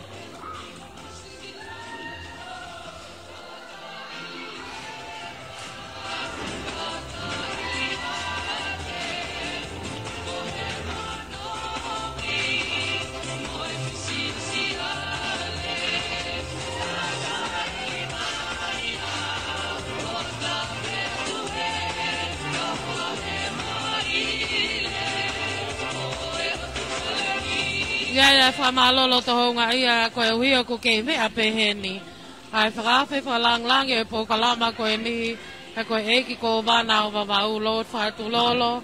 Kei heni pepea mo e pulelahi ko ia o e pot ngau e tak mamata mo folau eva me tonga velia mi takau I he o wau ko ia o e hoa ko ni pe a fe mo iki na pita wa mok na tolu ko ia e kau famau ai ak na kau mai ki he famau I ngahi polo kalama ko ia o e fiafini pe ke ia lo to nga ia ko wi ko ngo atita o e fiafini ko mai le na pe mo me leoni vagapuna to ta whakatau kei o e polo kalama Folata manuika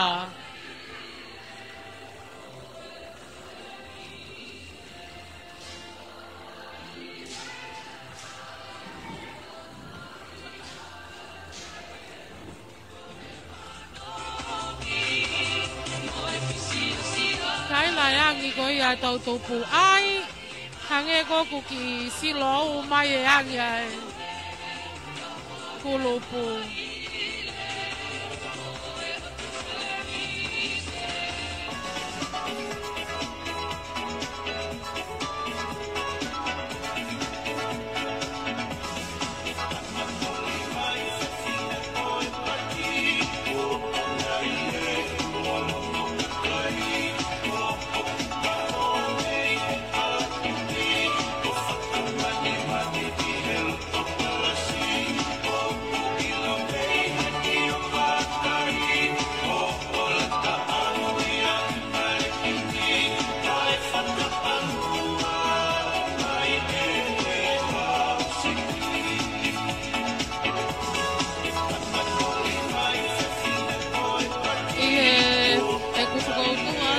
Paki ko ndi me ko te vakai ki ai ko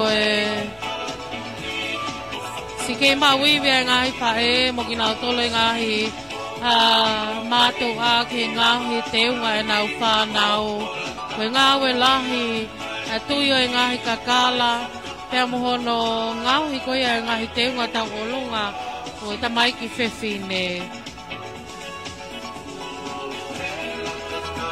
Ke tai mi te tau pe o ko te honga ia ko e uhi ko e ke mau haka kai ke nau fie kau mai I ngahi polo kalama pe heni u whakaho ko ko e uhi o ko te wakai ato kei ngahi whakamole hange ko e lava mai he pōni ko e ngahi te unga te wakai at ko pau ke iaia e kau le ka mo e whanau taki mai mo ki nau tolo neongo e kātoa ngā fie fia ka ku maa uloloa e polo kalama Hau kei mau pe poki e whiwhia ia, kau hui ko nau wakai atu ola, ai ngahi ako tau olunga, ko ngahi ako e kai lao, ko e maa ulu ulu, ko ngahi mau.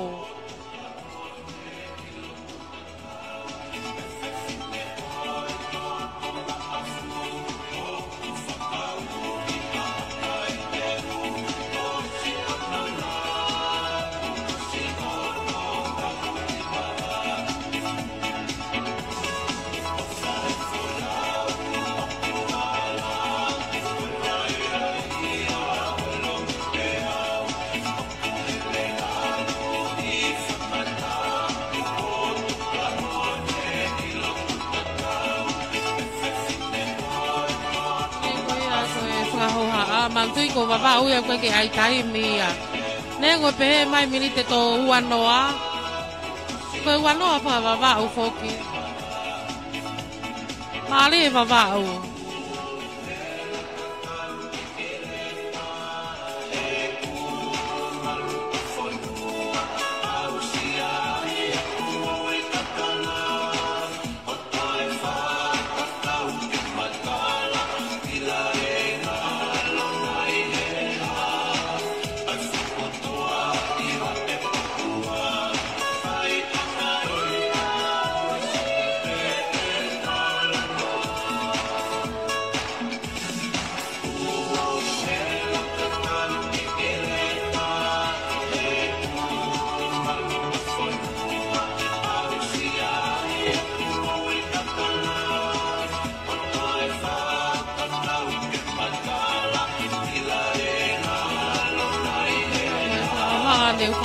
tu ale na yange uga fa malo lo to nga ia ki he pot nga we tak mamata aba ba o mo folau eva o wi ko na ko tu tu nga hi pol kalamani ko fu mana tu ape ai vava umasani ka koe weekend e ufa mana tu ai weekend hei la pe a o ko la ve pe o kia ia e whakamālolo toho ngā ia ki e kau taha whetuta ki koe a tō ngā si mo i ukolo.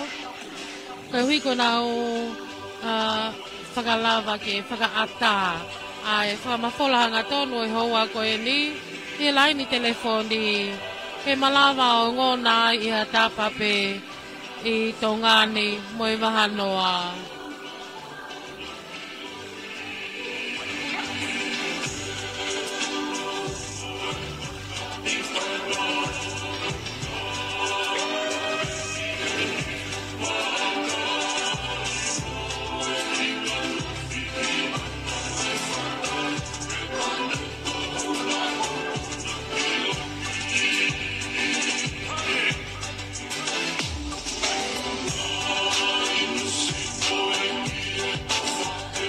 Koe mea koe a kou whatonga i he polokalama o e whiawhini.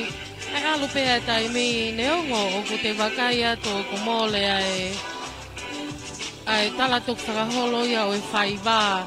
E ko pauwhake ia e langi tuka ia pēa mo e afo koe a ngai wakai koe uhi ke wakai atu. O ko alu pēa tai mi mo e whakalangalaka pēa Ke toi whi maua kaulangi tuka ia tā mai pe whasi ia pe a whai ai whakatonu mo i haka ki ai pe toi sisi angi whuki ai ai whakamole ia.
Kakato ia ai whaiva ko ia ai tau tupu ko ia ai sesu siriana o halau fuli. Tarabou a halau fuli, malo e whaiva marie, pe a ko wawa uia o kuneva ia ke mo tuku maha taimi. Koe mau pe ai whainga marie, koe ai pe ia ke osi.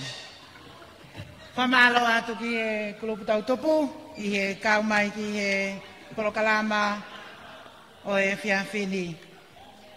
Ko e kulupu frosou hono tolu, ko e tautupu liwola pe mei kameli, ko e tautupu ngā ue whalau mali e a siasi tonga hou eiki o ne iafu. Ka taki ka tau paspasi mai a e liwola youth o e siasi tonga hou eiki o ne iafu.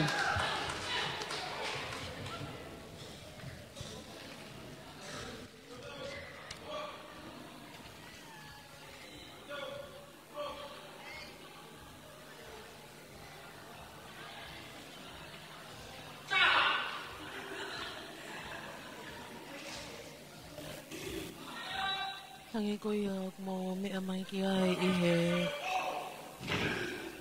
ata pia mo i le tio. Ko e whai wani ai klup tau tupu li wola.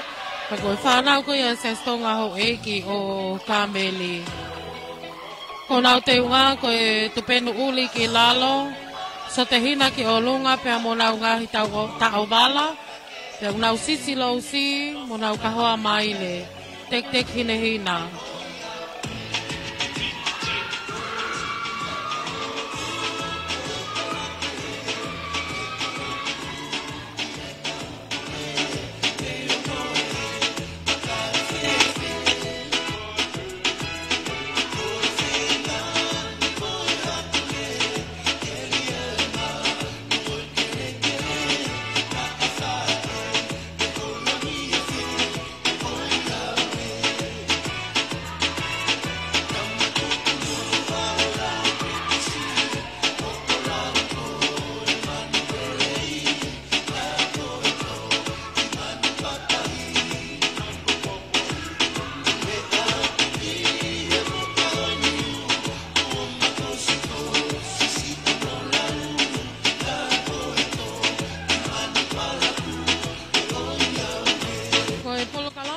Ai vai whanua wawau o kehe atko ki ia.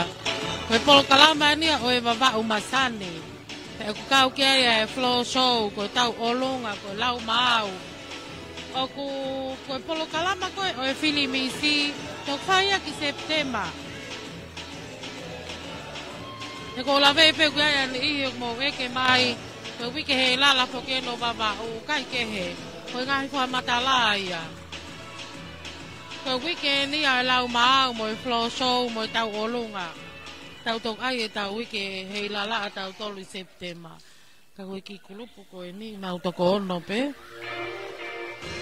Toko tau tangata pe mo toko tolu pe fine.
Lava mai o whamo pongai, hapa ahinga polo kalama pe katoanga. Kako e wakai ko ia ke ki whanau ko ni o kunau mata whaiva o pito ki nau tolu ia. Nau mata kakai, nego nau toko ono pe.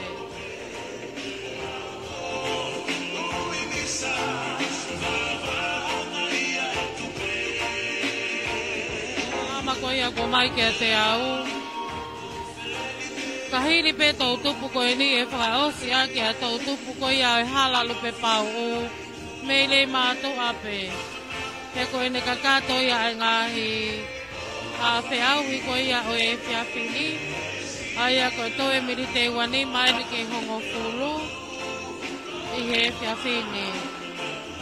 Malo mo e tau au sia mai a e whiawhi ko ene whatawange pe o ko tau whiawhia ko toa pe mo whina saki i he ngahi whaiva mā whanau whahauko atu me ho tele pua tau kanawe i he whiawhini a mei wawako.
Tupu koe ni.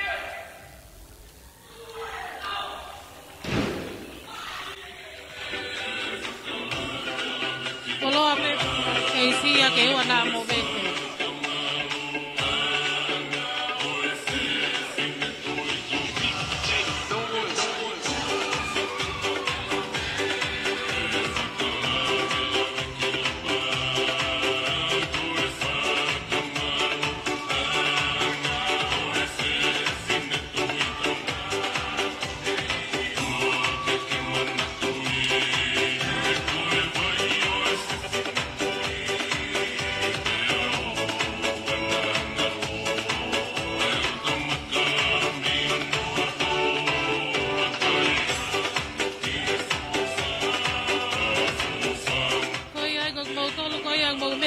Whamafola hanga tono e whiawhi koe ni.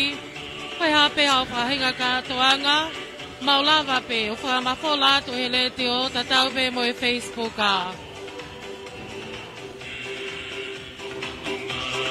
Pitu taha wahi waono e whiga telefoni. Piko e fit whātou tolu a walu. Whiga telefoni a ka pau mo whimau ke puka mai ha mo whahinga katoanga. Malawa pe. Okay, e whamalolo taho ngā ia ka hui koe kau tāwhetu tāke a tonga. CCC mo you call. Ka hui koe malawa ke nau o mai e poi laine makehe. Ma e walo fitu poi ni mā ke malawa o whakahoko atu ai. Ai whamafola ngā tonu o e whiawhini. Me ho tele pua tau ka na veia. Koe ku la veia tu koe ia ai e kino pele o babao. O kumao e ne whiawhia. He whaiva ko ia kua hoko i e whiawhini pe te tau pe hoki ki he kulelahi ko ia e ngāo e tak mamata ato ngā mo whalau e wā. Miliami takao. Whamalo he ni ki e ki ko wānā ka hui ko ne kei lau mali e le leipe. Ke hoko atu e ne mea mai i he polo kalamani ko e talo e ai polo kalamane whiawhi me hawhi ai pito ko e hawhi ni ai hongo fulo.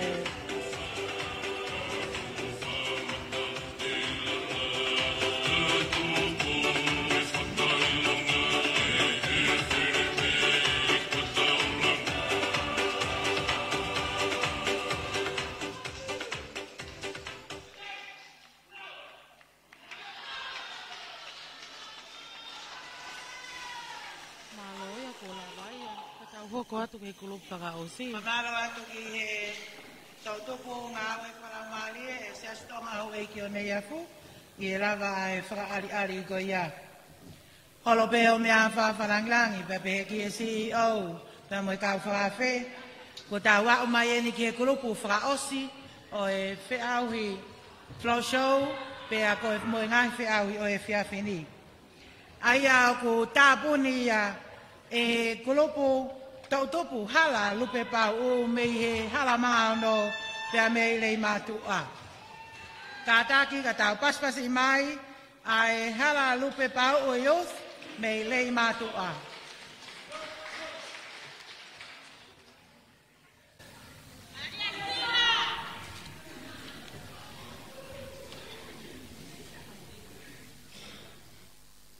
Mahina penia ko tata penia le matua ke hoko tahawa apo. O wana mo tolu le matua.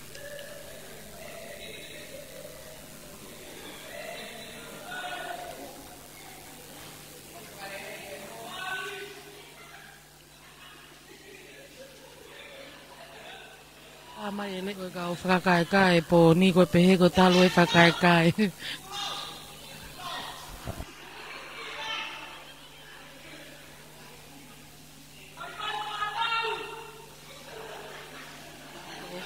Ni ka mo e whanau te whine toko ono. Nau te unga hina, so te hina, mo e tupenu hina, pehe o nau lo keha, pea mo e sislo si, pea pehe foki ki he kahoa wha, teki kula fulufulu i moa. Ka tau ki i whakaongo ai ki he.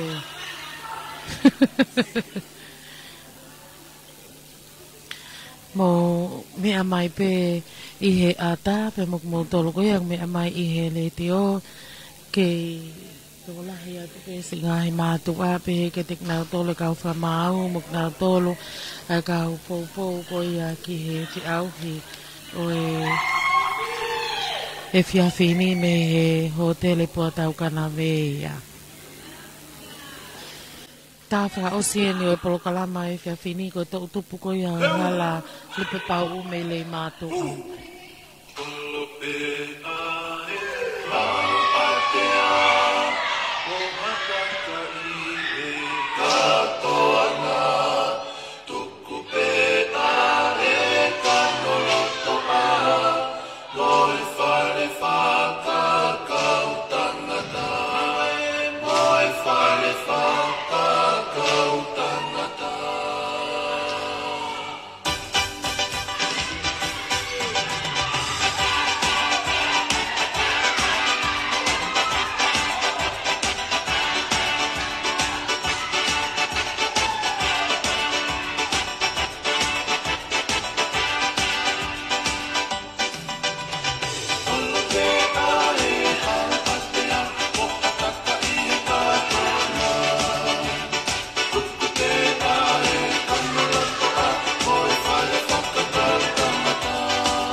Vai ai whanau ko ia me le mātua.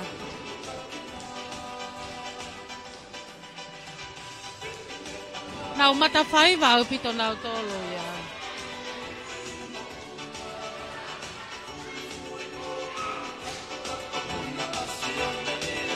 Toi peke mo vete mai Stacy ai ngā aue a le mātua.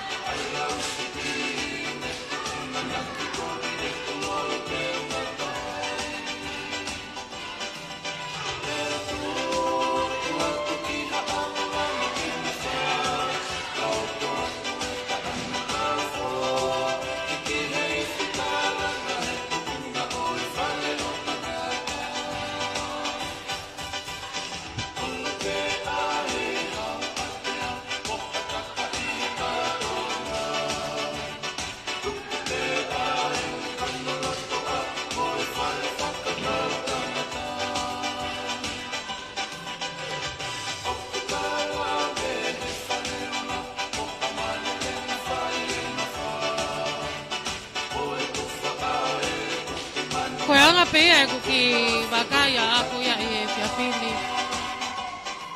Kau e kulupu koe ni a le mātua.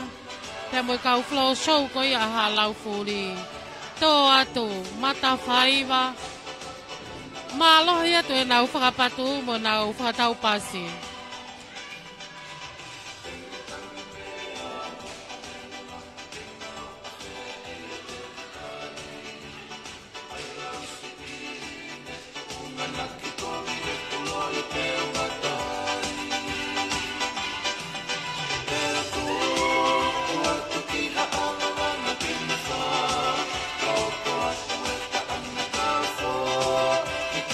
Patu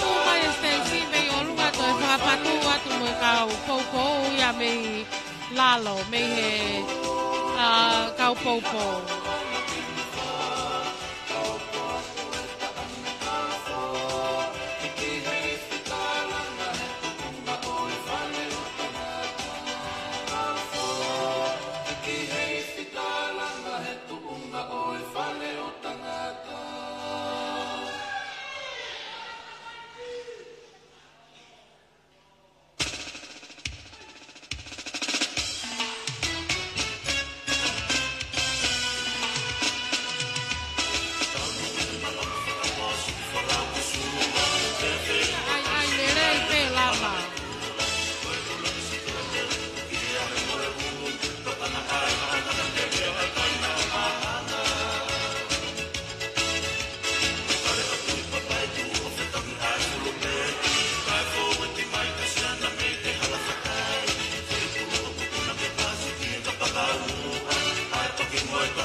Punake mali e lahi moni. Hako e mali koe manga ai wa koe pasi ai ni ma. Kai tokanga pena tau mai whakapatua rei mātua he ulo e motua whaita koe ni mei lalo.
Popo, malohi a pito nau kau popo, nau whiwhia singa hi whae mo ki nau tole kau whiwhine. Ai lele peti chei, te koe to whihe tō ka mata mo te.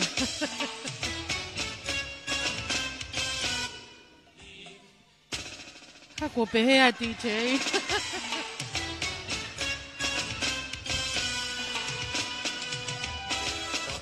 Ka mata tama ke makohikohi e. Ki foi siti a DJ.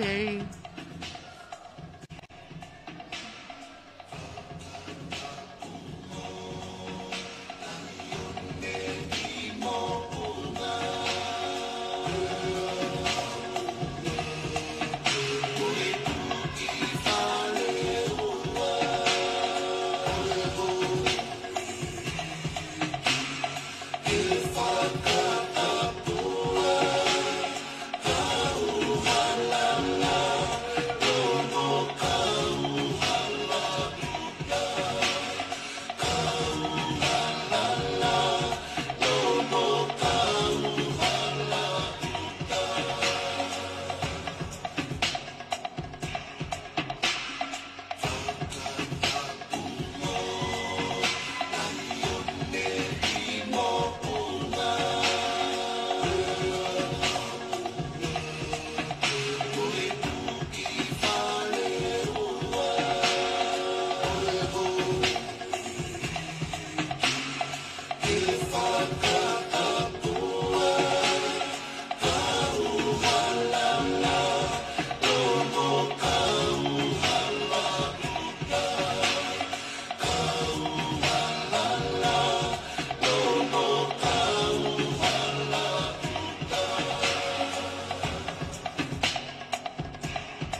Anga ko ia e whahako ato e whaiva ko ia e whanau ko ia e hala lope pa ume le mātua. Ko e pale ko ia ki e whiauhi Miss Junior tau olunga. Ko e pale ulo aki ko e paanga e walunge au. Pale ono wā paanga e ono nge au. Pale ono tolu paanga e whaange au. Ko e pale ko ia whakahonga o paanga e tolu nge au. Ko e pale ko ia ke lau mau. Ko paanga e lima nge au e pale ulu aki. Paanga e whaange au e pale wā. Pale ono tolu paanga e tolu nge au. Ko e pale lewa ke whakahonga paanga e wange au.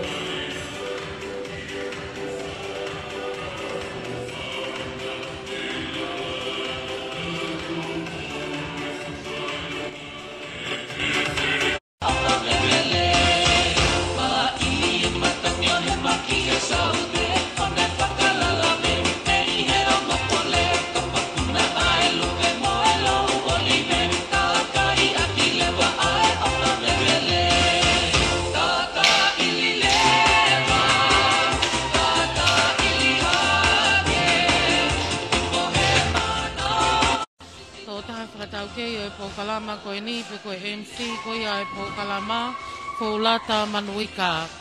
Tika ke ngata yo te wakaya to ke he ni pe mo se ima to ata hi whanau. Ko hi ko e po kalama ko ia ko mai e whiawhini o ko lawe i pe e whai e pe hono whaake o i ngahi pale nai whamau i ngahi whiau hi kotoa ko ni o e Mr. Olunga Junior pe he ke lau mau pe mo i floor show. I kai ngata ai o kia e whamalolo to honga ia, i kau taha whetutaki ko ia a tō ngā. Ai TCC mo you call, wa a ko ia i wa wauni, malo mua ai ngā ue ki hono. O mai e laine makehe ke whamawholanga tōna atua ia e polokalama o e whiawhini, e ko lawe i pe o kia ia e singahi whamiri mei toa poleanga, pe a mo i tapa ke he pe o wa wauni mo o tō ngā. O kuna o ngona mai e polokalama o e whiawhini.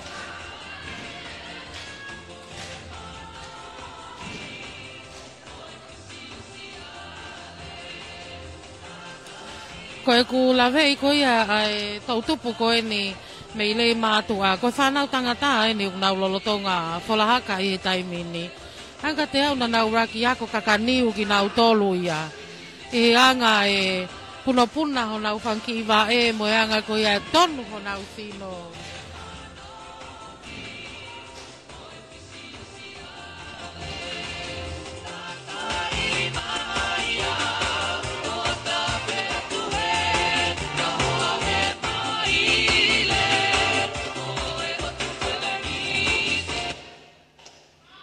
Teu alamanga ono heko awe Kosi e te hau no ape O tariko au ki a te koe O tariko au ki a te koe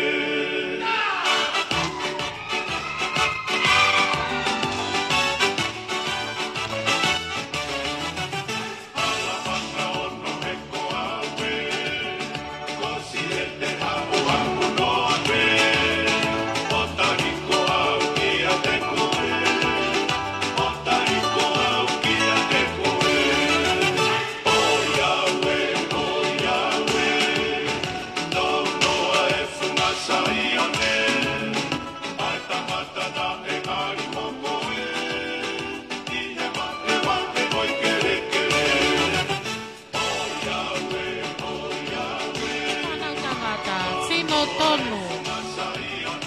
Nau toi mata whaiva.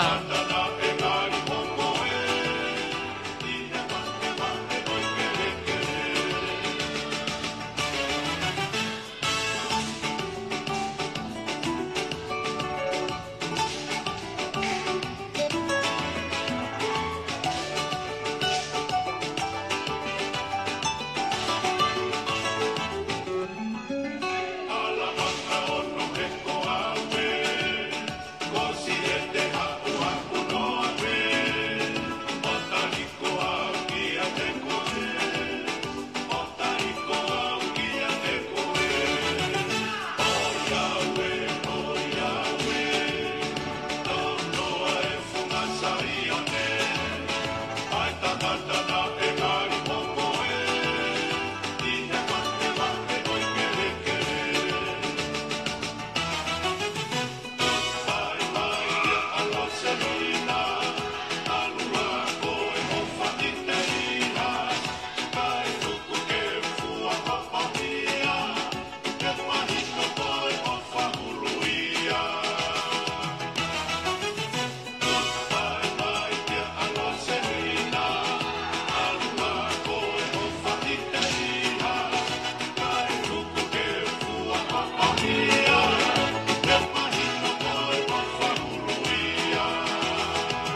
Mali lahi.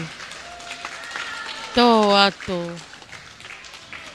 O ka ke wilo pe koe vai vai a kau mamata pe koe mausio a he whaiva koe a le matua. Tuku a le matua. Whawhalangilangi ngali ko mauloloa o mea. Ka koe tawa umai a ki he tau moi e tau ngāue ki he whiawhini. Pe a koe whakaosinga ia e ngahi whakali ali. Pe a moe ngahi tale niti na whakahoko e whanau e whiawhini i hono teu i e potunga o e taki mamata.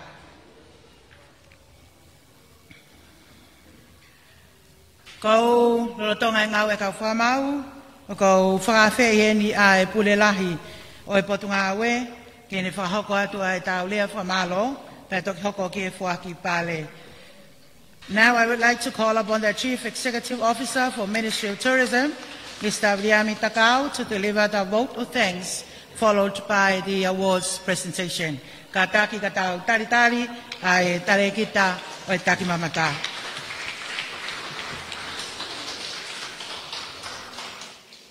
Tara peke u whangate ngai tala whatapu ko so atu beimuan. Ka u whafufunga i atu ai eki minista ai potunga o e taki mamata mo whau e ewa. Mo are whinau. Eki kovana. Mo ni lau e tama wawau.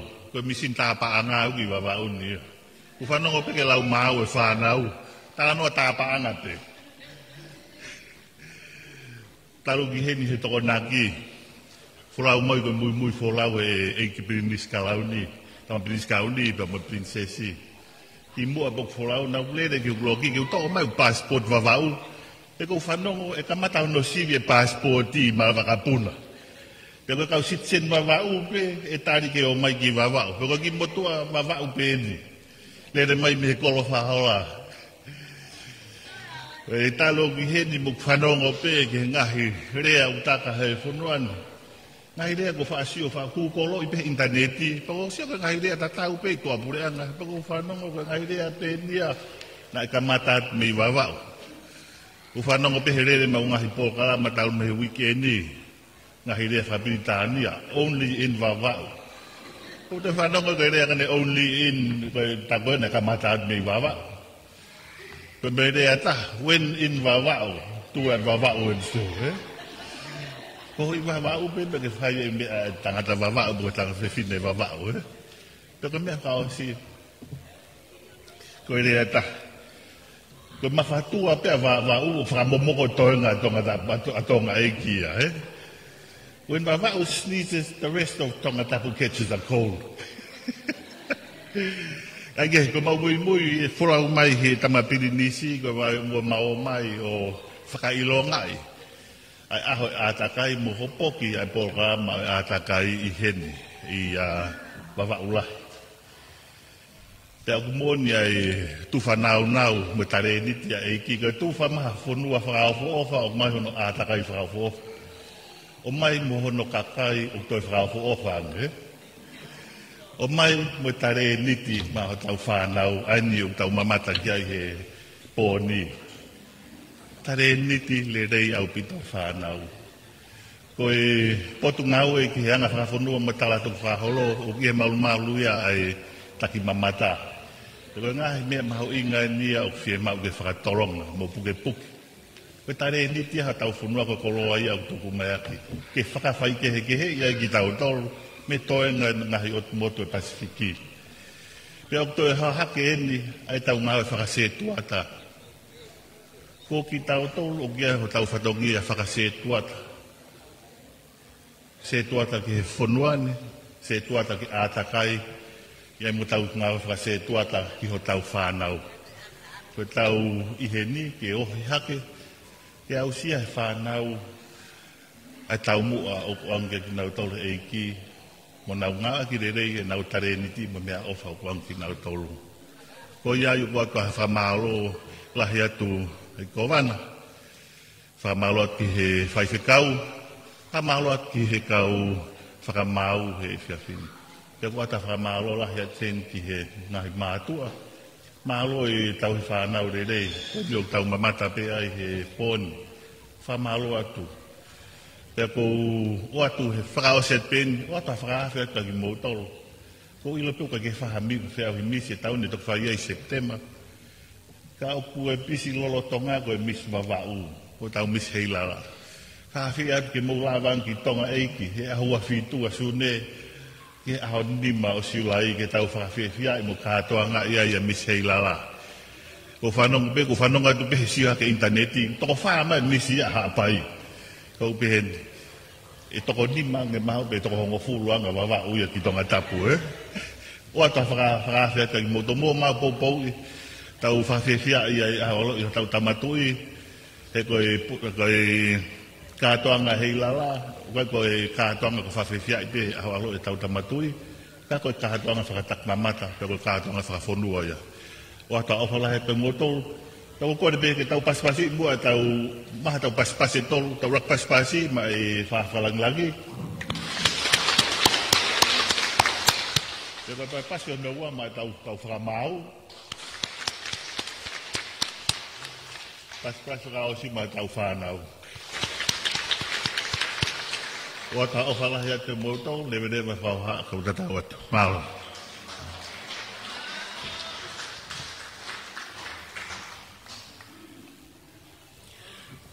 Whamalo atu ki he pulelahi o takmamata i lea whamalo ne whakahoko. O kou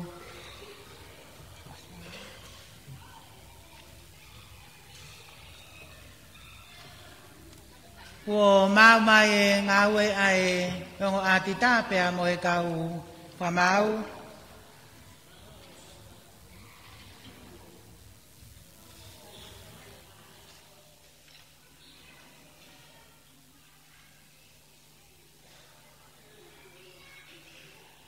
Pea kou whawheheni ki tau hoko atu ki he whaki ai ngā hipale ki ngai whiau i nei whako e whiawheni. Pea kia i ai kore whie matamua ki he whawhi whalangilangi. Eiki kovana whawhonua wawau. Honorable Lord Fuatulolo, whamormole whaituna o whaki ange ai ngā hipale koe ni ke kau hikuna.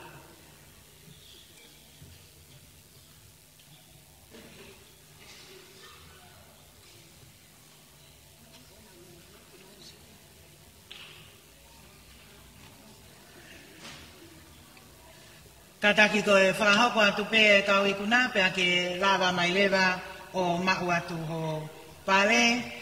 Koe whiawi tau olunga ki he whamau tau nima ki he tau walu. Koe pare tolu, ikuna ki ai panga e whange au, o fuakia ki a mele e timoni lau losu.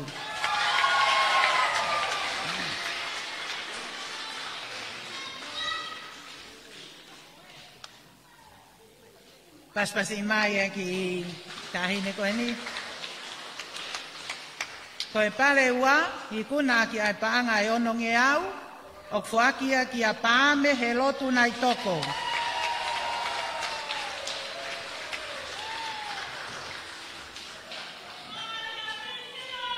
Paspasi mai a paame.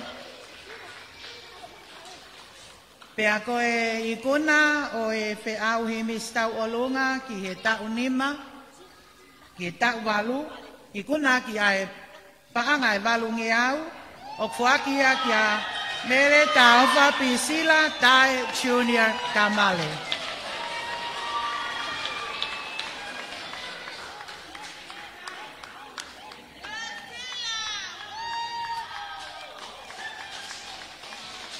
Paspasi mai e kau ikuna ki he kau leka.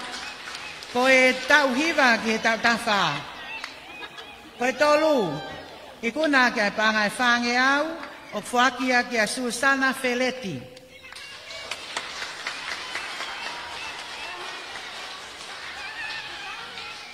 Susana, apiena whafofonga, whamolemole.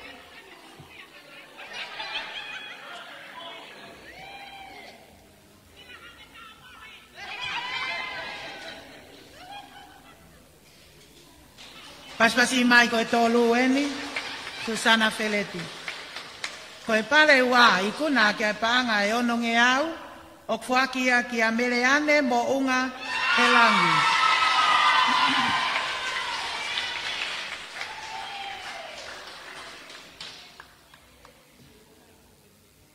Pea koe I kuna o e whiau I tau olunga, tau hiwa ke tau tā whā. I kuna ki ai paanga e walunge au, o kuakia kia lesieli ma tonga Julia Ngu.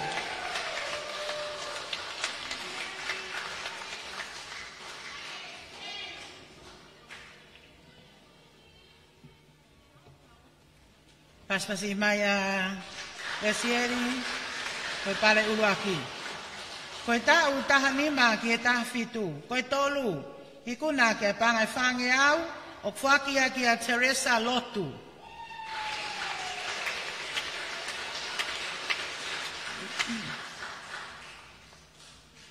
Teresa?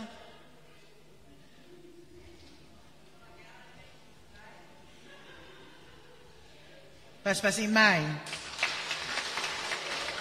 Koe pare ono wa, I kuna ki ai paanga e ono nge au, o kuakia ki a Talita Fifita.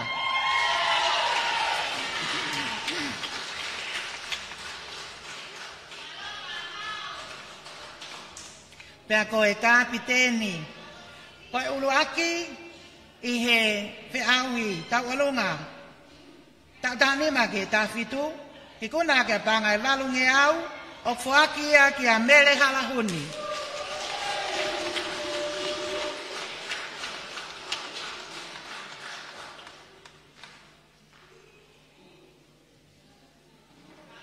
Paspasi mai koe whafafonga ni o mele.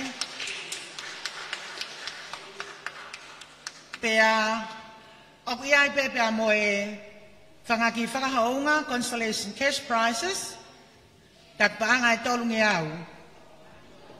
Kia Emily Mafikovi Faleovalu.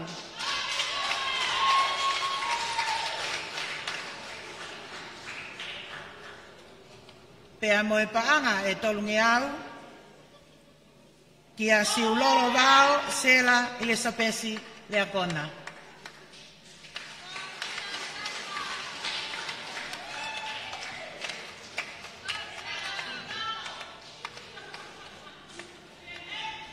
Tau hoko atu ki he lau mau. Kurupu uruaki, lau tohi pule anga mo ngā iako loto loto. Koe tolu, I kuna ki ai paanga e tolu nge au, fuakia ki a wala motu tuaki ne iafu.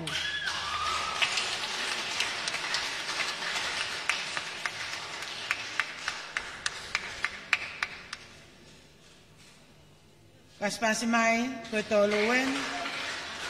Koe waa, Maua ki ai paanga e whange au, fuakia ki a hei lala lolo hea ngu.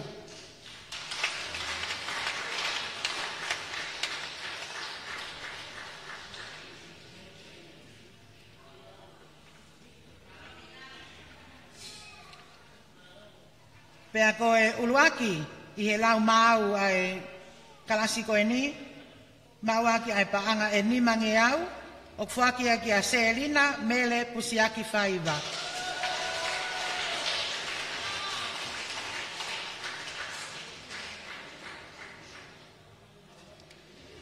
Pea oku iai pepea mo e pare whakahaunga Constellation Cash Prizes of 200. O fuakia ki a Moa Sese Laulotu, paanga uangi au,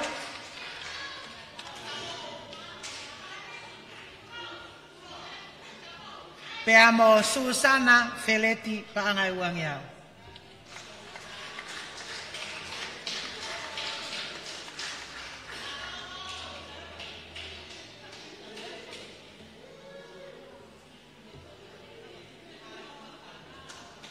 Paspasi mai e kawi kuna whanau ko ni. Tau hoko atu ki e lau mau e ngai kolisi. Ko e tolu, I kuna ke panga tolu nge au, fuakia ki a Luciane Vaka.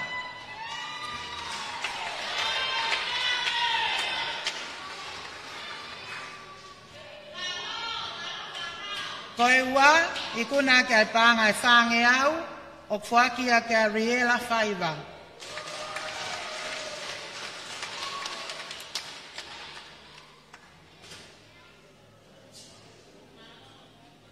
Pea ko e kapiteni mo e uluaki I he lau mau e ngahi kolisi, I kuna kai panga ni mangi au, o whakia ke tupo pepa.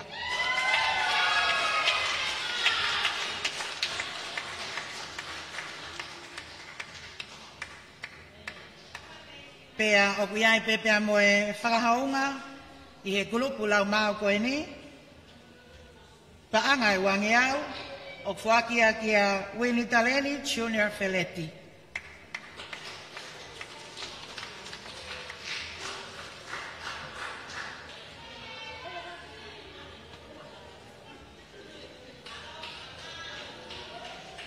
Ko e kulupu whaosi e lang mau, ko e kakai lalahi pea mo e tau tupu. Ko e tolu, I kuna kia panga e tolu nge au, o whakia kia Halamehi Astomani.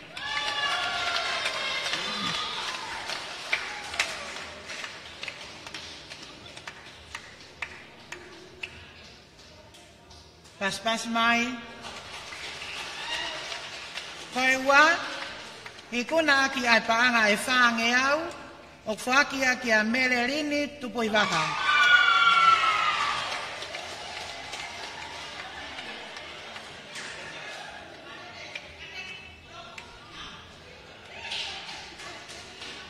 Pea koe I kuna o e whiauhi lau mau ai kakai lalahi, I kuna ki ai paanga e nimangi au, o whakia ki a e mosi whinau.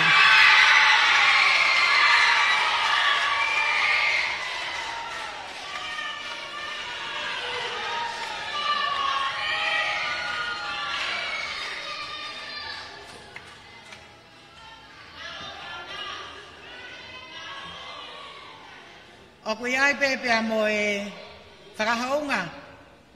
Consolation cash prizes of $200. Fuaki ki a tuakisia tui tupou, paangai wangi au, pea mo paia he lotu ngu, paangai wangi au.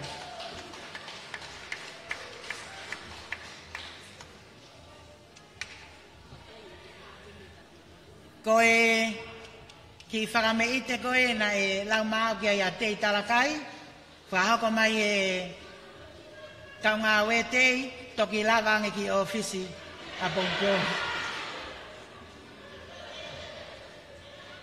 Malo. Whiauhi whakaosi koe whiauhi floor show.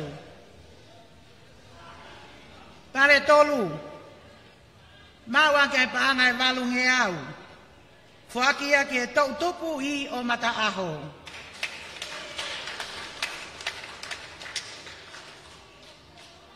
Ataha I he tau tupu.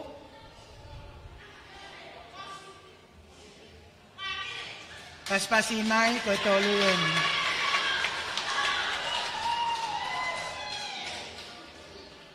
Koe ua, maua ki ai paanga e taha afe, Whakia ke tau tupu se asiwe siliana o halau fuli.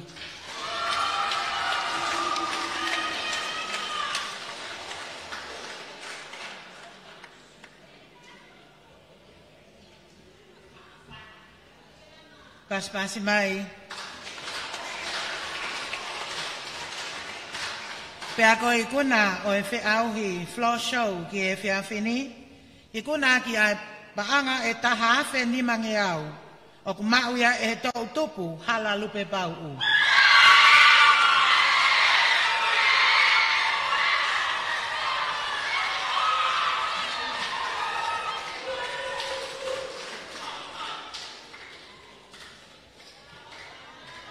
Pea whakaosi ai whaaki pale, o kuia ai whakahounga, koe paanga e ni mangi au, ki he tau tupu liwola.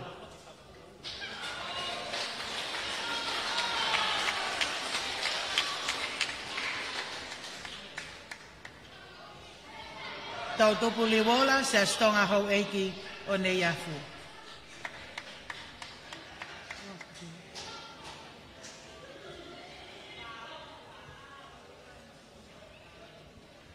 Whamalo atu ki he e whawhalangi, i he whakakakatoa e whatongia ko ia.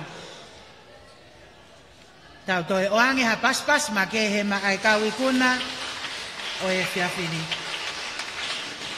Ko kole ke whakawhei he ni ai whaiwhekau, e se aswe siliana o whalaleu, whaiwhekau liami ofa, ke ne whakaosi e tau polokalama a ki halotu. Alo.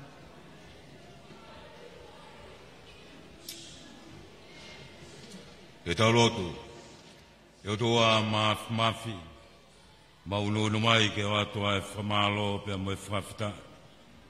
Ko e ko kamataanga e whe angani, nā mautangi atu, ke kau mai a lau maria e a whiona. Ko i kona e whatongiani u mau whamoni, whataha pe mo e whawhalang langi, kau mai pule tak mamata, kau maasi kau tau i whanau, ko e mau i kona, ko i ko e kau mai a whiona. Ngā weanga e honi, mautui o tua kulangi ia toko tahape ai a whiona. I e tale niti, ko ke whakolo aki ai mau whanau, ko i ke whamahu ngai ai mahu inga, o e taki mamata, kau mai ke heila laho mau vai whonuani. Mawanga atua ai o tua, malo e whakevi, mai e whawhalangi, e ko wana vai whunua vau, kau mai taki mamata, lava ai o ikona, tali ai whawhalangi e ahoni. Mauhanga atu e o tua whaitapu kina mai kau whamau, kau mai pure ngau e tak mamata, kau mai kau ngau e, kau mai tua kau tau i whanau. Amana ke ka mau ka tutuku he whiwhini, mau whawhe atu e mama e a whiona. Haere mai o mua waka teke ngai vai pouri e whanonga ngā, ka e tō ota, mau e ngai whamiri, me ngai tautupu, kona o ngai kolo. Mau whake atua ke mau tolu, tuka tua ke tau tatoka pepa mo a whio, i hua whae tamai, alo, mo lau maari e maa nioni, e meni. Kristo ki mo Sisu Christ, mo whae tua, whe mo lau maari e maa nioni, tik mau tolu ko toa pe ia, whae peo tai ngata, e meni. Pea kakato ia ai polo kalama, whe au he Mr. Olunga Junior, pea o lau mau pe heki he flow show o e whiawhini.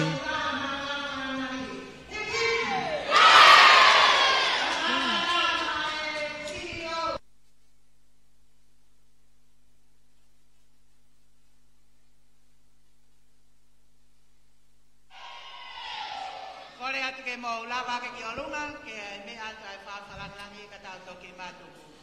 Okay, loto honga ia ko hiko e kei lau mali lele ai tangata eki ko wana ke ne ke inde a hene i he whiawhini. Pea okay ai whakamalo loto honga ia ke pot ngau e tak mamata mo e whalau eba. Te heki he kautaha whetuta ke atonga TCC mo you call.